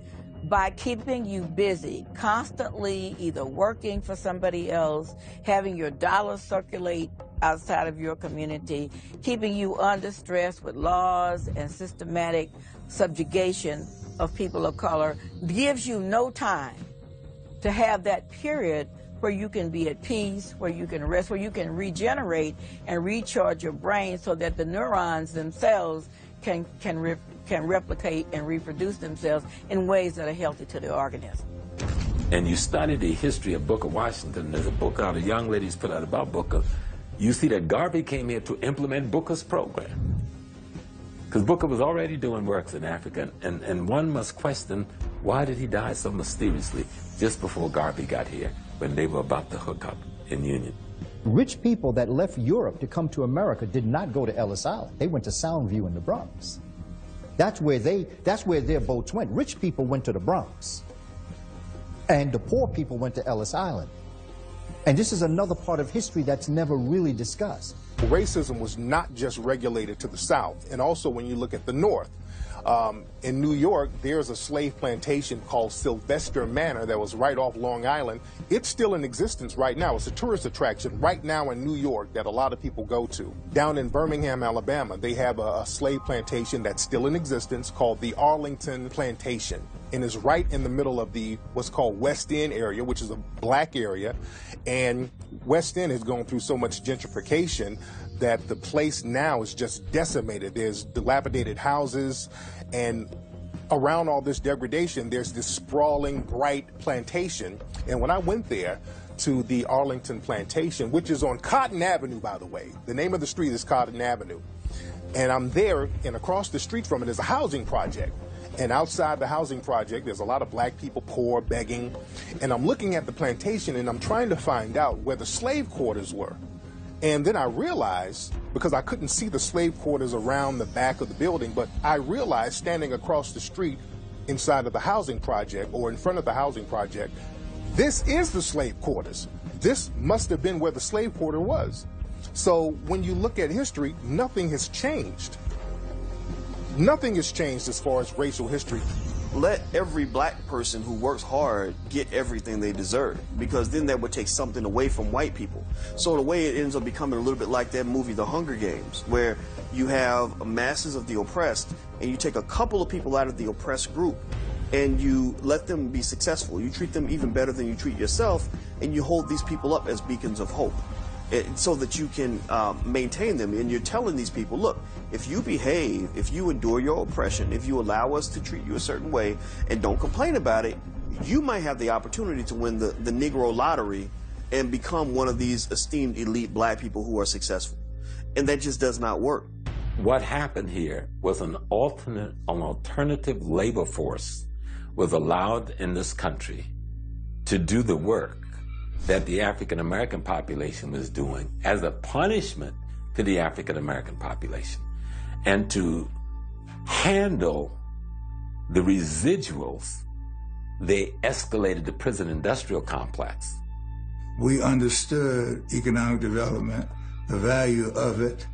We understood banking and how to use our investment dollars and how to use the power of the influence athletes had. And the athletes and entertainers and MBAs came together in the Black Economic Union to create business opportunities for young, Black entrepreneurs. When the Russian billionaire used Jay-Z to convince the city of Brooklyn to dumb down the negotiating strategy for jobs in the community. You had Cornel West, who was out there with a lot of people picketing and saying, you won't build an arena in this area unless you give jobs to people in this community. And so what they did was they went and they hired Jay-Z, put him on a billboard, made it, and people believed he was a team owner when really he only owned one 1/1500th of the team. And that caused a lot of people to back away from supporting Cornel West because they felt that they were helping their community by helping this symbolic token Black person to achieve his dream of team ownership, which really wasn't even true ownership to begin with. We're the only group on the planet that allows, some other group, culture, whatever, to come in and take our dollars. And I'm not blaming them. That's common sense. They're serving our community. But you mean to tell me there's not an entrepreneur out there who got an idea for a gym shoe? And what do we know? Black males, we buy 1 out of every 5 pairs of shoes that Nike manufactures. Black females, we are 6% of the population. Black females buy 27% of all shoes and cologne manufactured here in the United States. You mean to tell me there's not a Black woman out there that wants to manufacture shoes, that has an idea for cologne? Well, we have got to find these individuals and we got to bankroll them to make sure that becomes reality. Do what every other ethnic group has done. All you have to do is make sure that Europeans intermarry with each other and pass the wealth on. Intermarry with each other, pass the wealth on. Intermarry with each other, pass the wealth on. And then that's how it stays in white hands. And then once you've got the opposite going on in the Black community, our inability to second generation it, then we're not in a position to, even when we make any money, we can't pass it on. And essentially, those are the two strategies that run parallel. Wealth and wealth being passed down. The white supremacists, they make sure that wealth is not passed down within Black society because they want to have Black children start off with nothing. When you start off with nothing, you start off struggling. They understand that your life is going to be difficult from that point on. And this is why they didn't allow Black people to even have life insurance, because Black people dying, their children could get money to start off with, like a little nest egg, and they could possibly prosper. But what the white supremacists would do, they would let Black people get burial insurance. So if a Black person died up until the 1960s, you would just get enough money to bury your loved ones. But they wouldn't allow Black people, for the most part, to get life insurance. How do you control the Black community? Take one from the record industry, the music industry, which is called the Columbia Study. Now, it wasn't Columbia University that did the study. It was Harvard University that did the study for Columbia Records. And Columbia Records wanted to know in the 60s, how do we control this music with all these Black people? The music is making billions of dollars potentially, but how do we get control of it? Because Black folks are demanding more and more.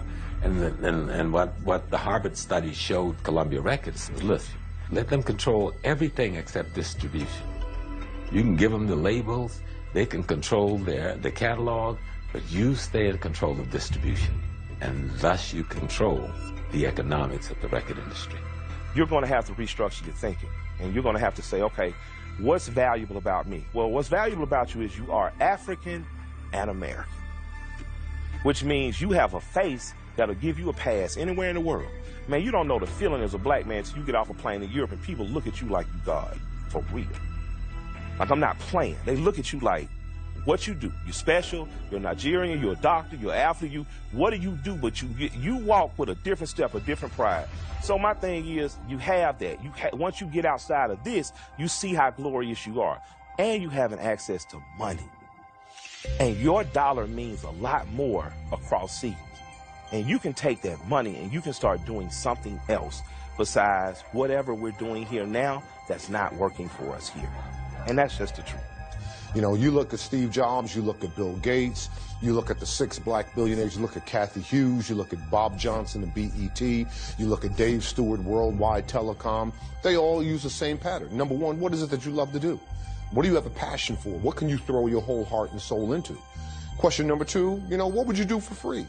If no one gave you financial reward for your efforts, if no one gave you financial remuneration for your efforts, what would you do because of the sheer love, you know, of doing it? Never do it for the money. If you do it for the money, you're going to fail. I mean, the greatest competitive advantage in the world is the passionate, committed mind. The passionate, committed mind cannot be defeated.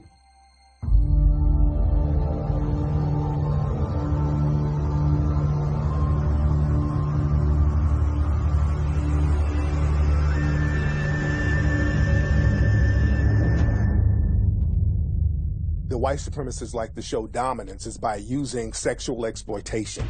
People who are dominated socially can be dominated sexually. Sex is a way in which you show your domination. It's like a male dog gets on another male dog and humps on him. He's not after the sex, he's showing he dominates. I'm in control. If you have a system in place to guarantee your very survival, you will use any means at your disposal. So sex then becomes a tool. This whole idea of creating a mulatto caste is designed to create a buffer between the whites and the blacks. You give more privileges to this mulatto caste. Even Chancellor Williams, in his book, he was claiming that due to a biracial population which came about from Greek mixing with the indigenous African population there, it rose up another army which fought against their African mothers and fathers. In Africa, when the Europeans came in, the Portuguese would mate with the Africans, and their offspring would be called Lancados. And the Lancados were the offspring of African and Europeans. And what happened was the Lancados, the mixed offspring of the Europeans and the Africans, they became slave traders themselves because, again, a lot of biracial children would take on the ideology of the father. So whenever you see people talk about, well, Africans sold other Africans, this is really who they're talking about.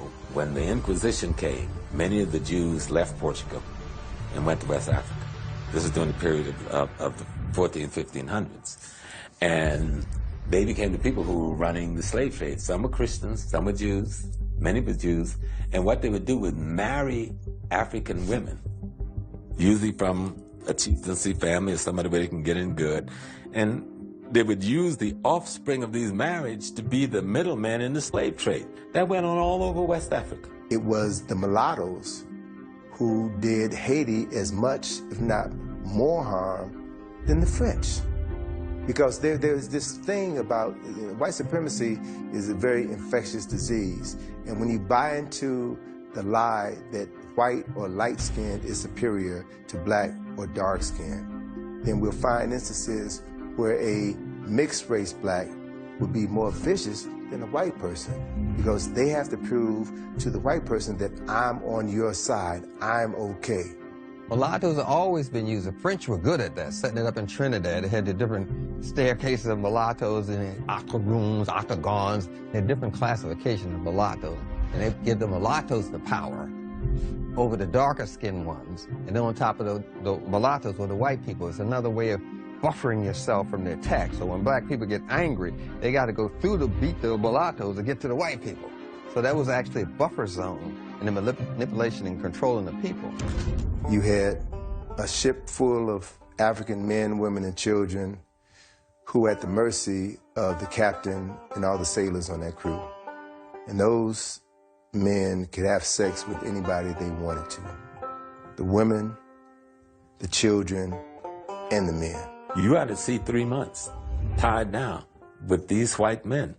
There ain't no women there for the most part. When they start bringing women, they weren't even bringing women. They were bringing girls between the ages of 6 and 15 and raping them all. But they also were raping the men. Same things are happening on the plantation to demasculinize the black man.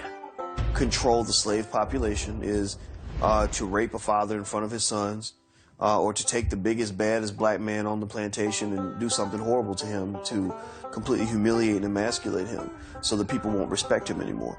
And that still happens to this day.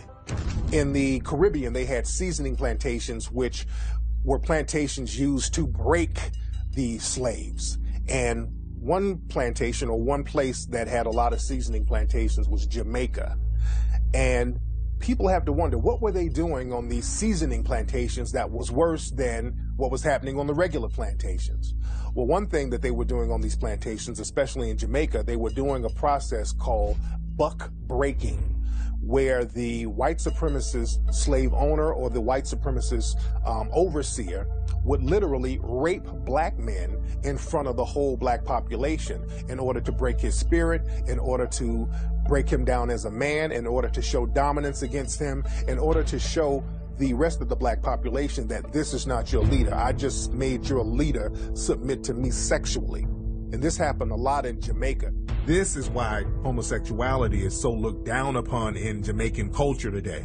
And it was a way primarily of cutting down those who would rebel. In other words, it was a matter of power and control and domination. And they would call it buck busting, but it was really butt busting. Slavery continued until 1865 for about 2 generations, right?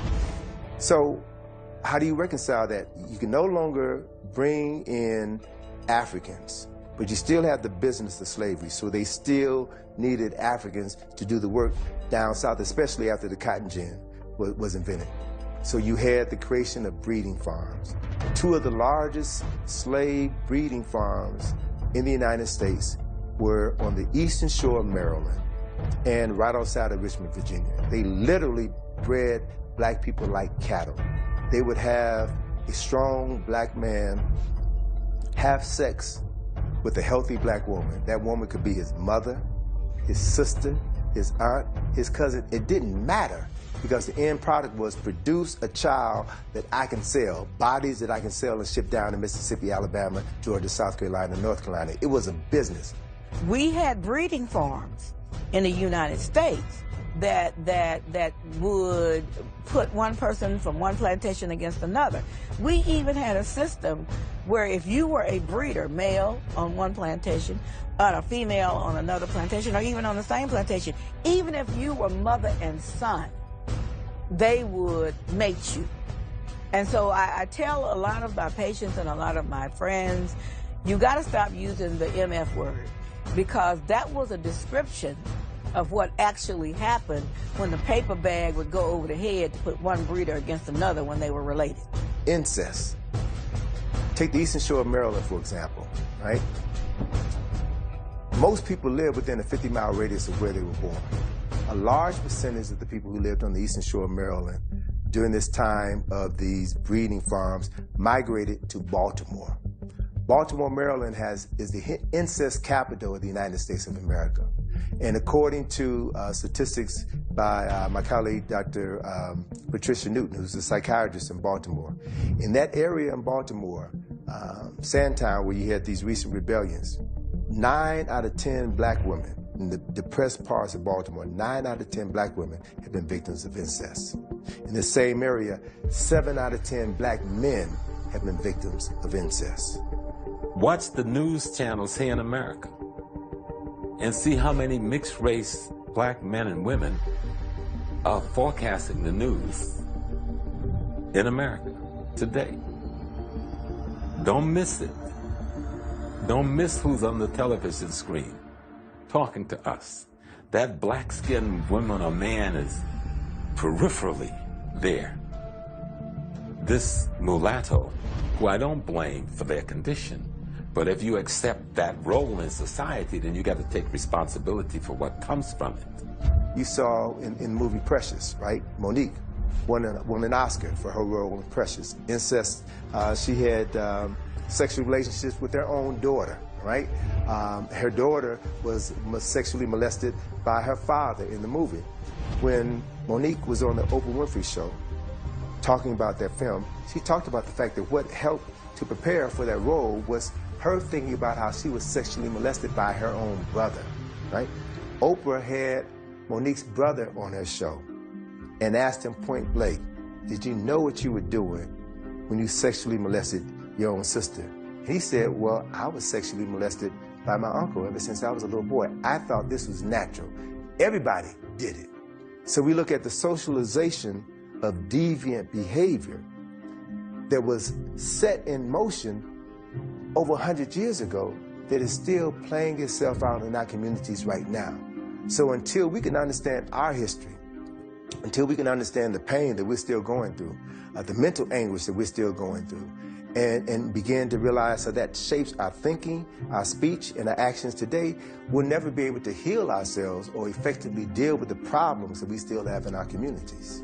Because there was once, back in the days of apartheid, a professor came forth and stated, we cannot love you, African man, because to love you would mean that we would die. Because we gave them the keys to the castle. They said, what's making these people so powerful? He said, family. I destroyed the family, I destroyed the empire. So they sold your mother one way and your father another way. They destroyed the family. That's what destroyed Africa. So we had to build family. A black man and a black woman in love, raising a healthy child is the most dangerous thing on this planet. We're looking for a gun. The gun is the relationship.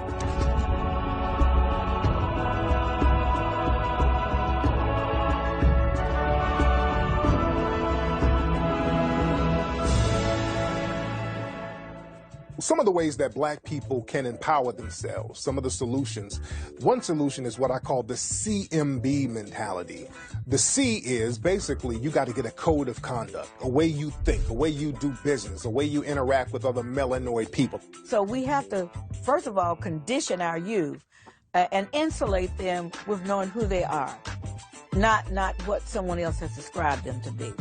We have to not permit everything and everybody to come in and define us. You know, we take on the definitions of others. And unfortunately, those definitions were never designed to make us be empowered. Dr. John Henry Clark used to say, you never expect powerful people to teach powerless people how to gain power.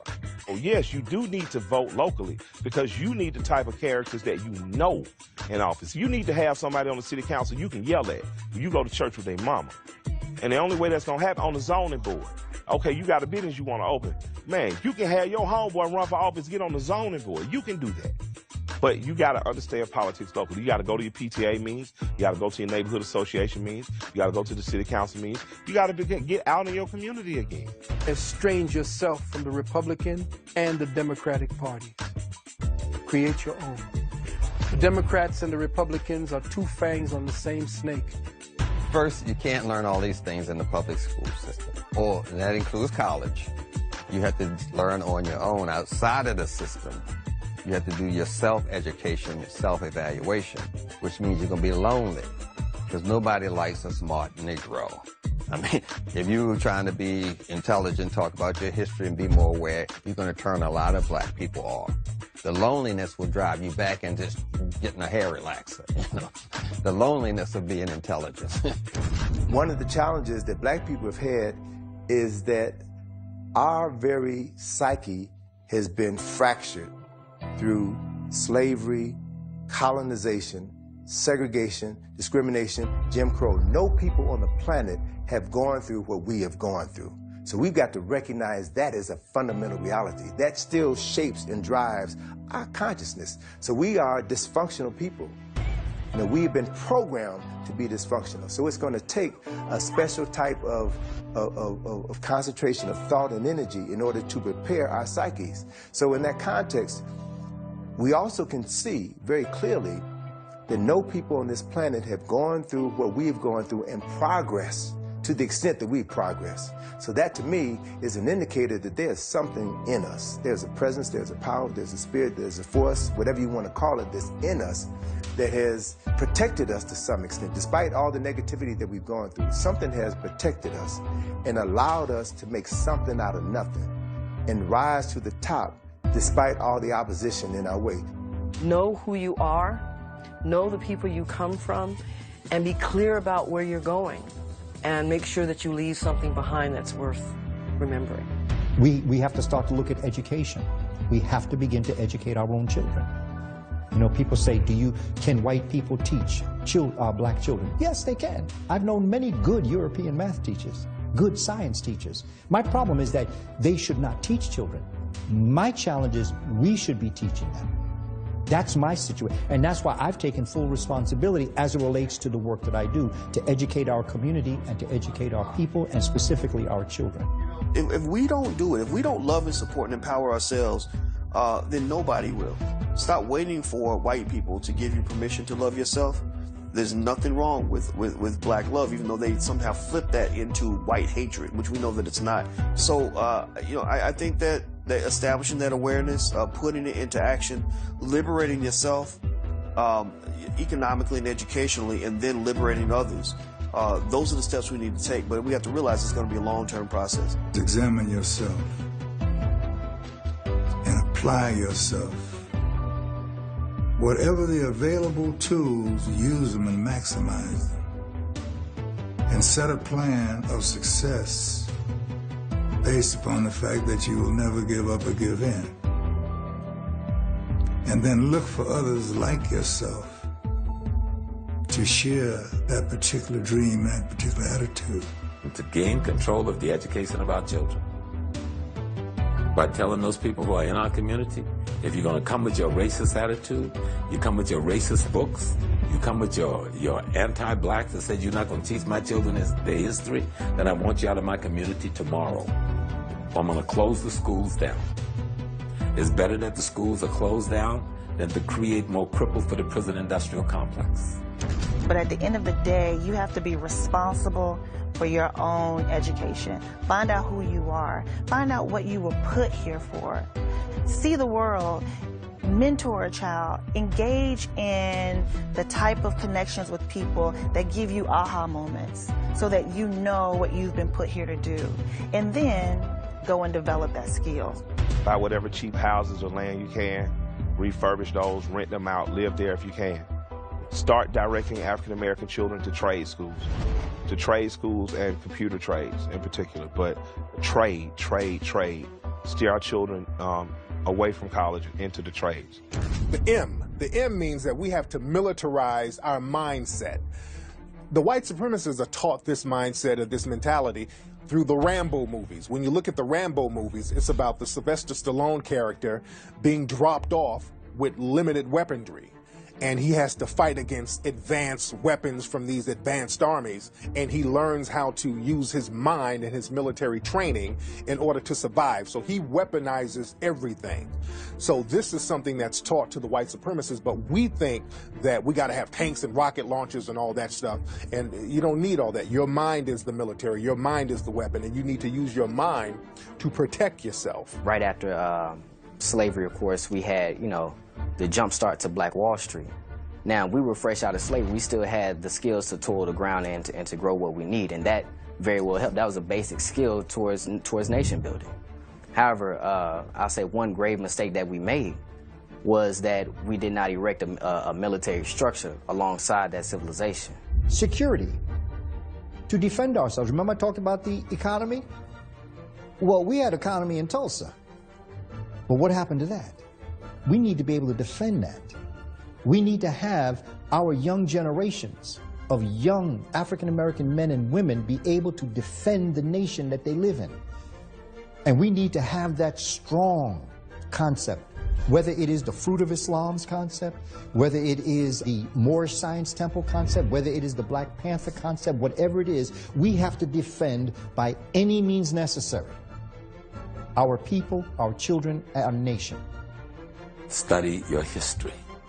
Act like any other thing in nature acts. Something tries to kill you, kill it first.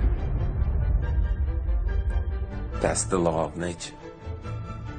To sit down and be killed and be abused and mutilized, than to have the killer giving you a religion to rationalize this as normal, is total insanity. The military is a way of thinking.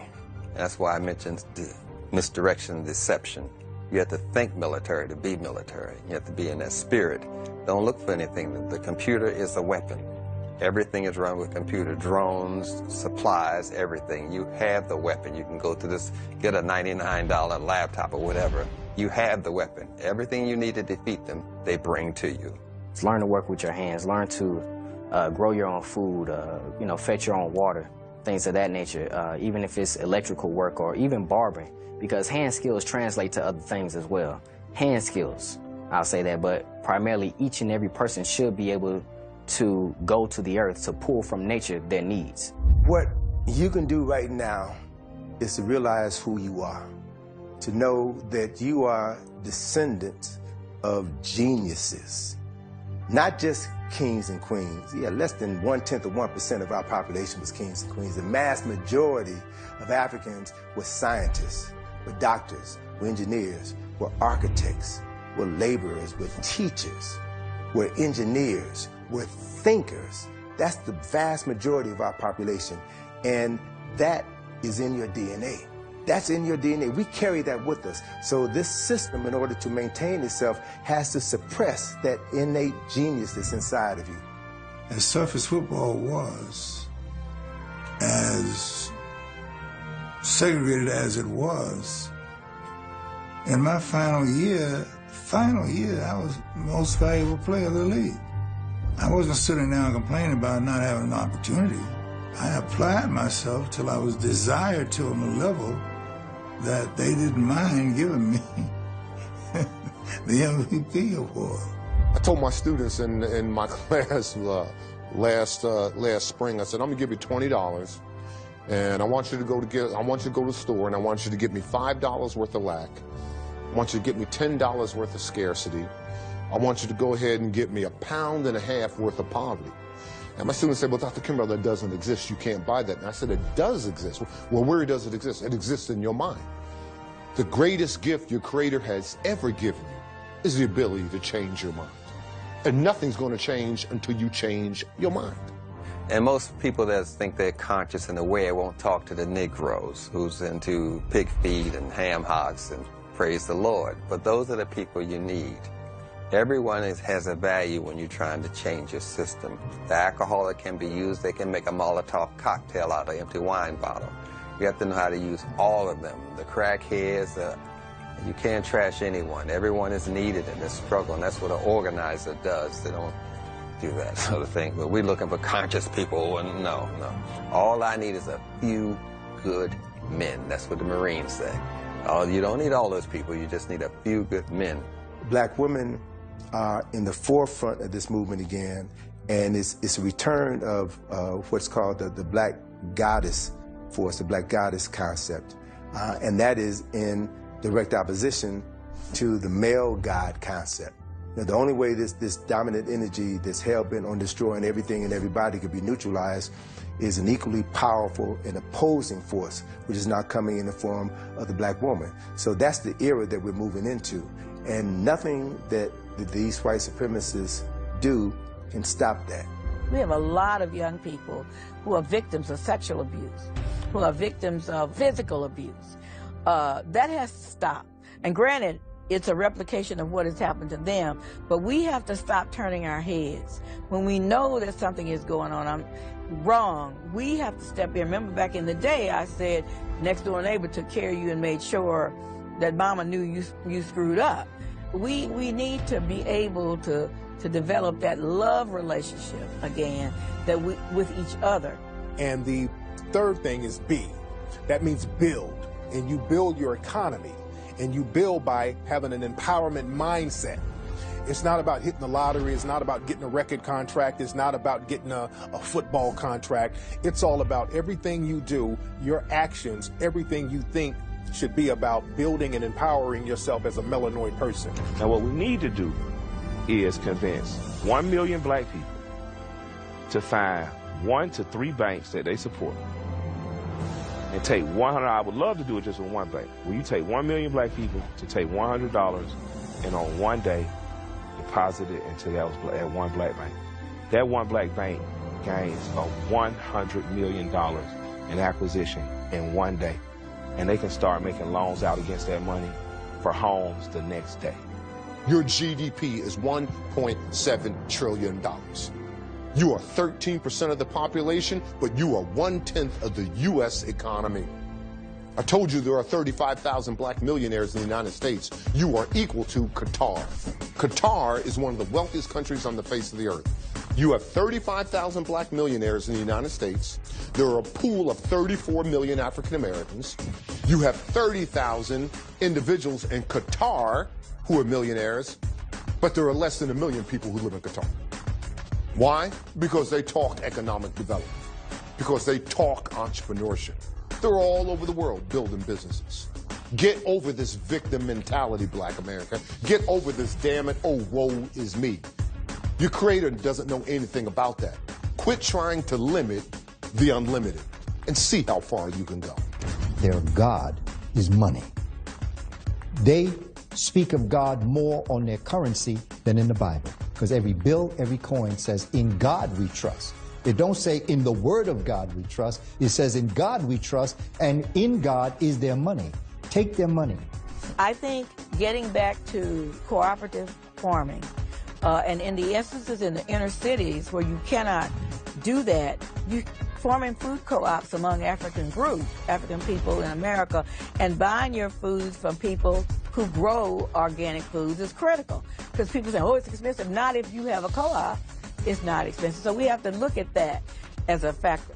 We need to look at economics. Need to look at that. Need to understand what economics is. And although I realize that money could be the root of all evil, it's also the root of success if you use it properly. We have to be real clear. We've got to spend our money in order that our nation is able to rise up out of this. I'm not into nation building. I'm into empire building. And to do that, you have to have a strong economic base. The first thing we need to do is study our history. The second thing we need to do is any businesses that do not serve our community, that treat us like they are parasites and we sacrifice, let's stop being their sacrifice by putting our money in our pocket and finding someplace else to spend it. We made $1 trillion last year and we gave it to the people who hate our guts. Let's take that $1 trillion and open businesses for ourselves. We need to get serious about business. We need to get serious about entrepreneurship. We need to get serious about building residual income streams. And we need to find ways of being able to second generation it and pass it on to the next generation. And they have to be instructed, the second generation have to be instructed. This is what I've passed down to you, multiply it by 10 and pass that down to your children. And then essentially we then keep that program rolling. We need to go into our bookstores, go online to all of the black businesses, and we have to start to subscribe to them, and we start purchasing things. I do realize there are some things that our people do not manufacture that we need. I understand that. And under those circumstances, of course, you need to get your product. I am saying let's do a concerted effort looking for businesses that reflect us and do for us, and keep that dollar circulating in the community as many times as we possibly can before it leaves. And that's why people who say our history ain't nothing work so hard to keep it away from us. When you know who you are, you know what to do next about your well-being.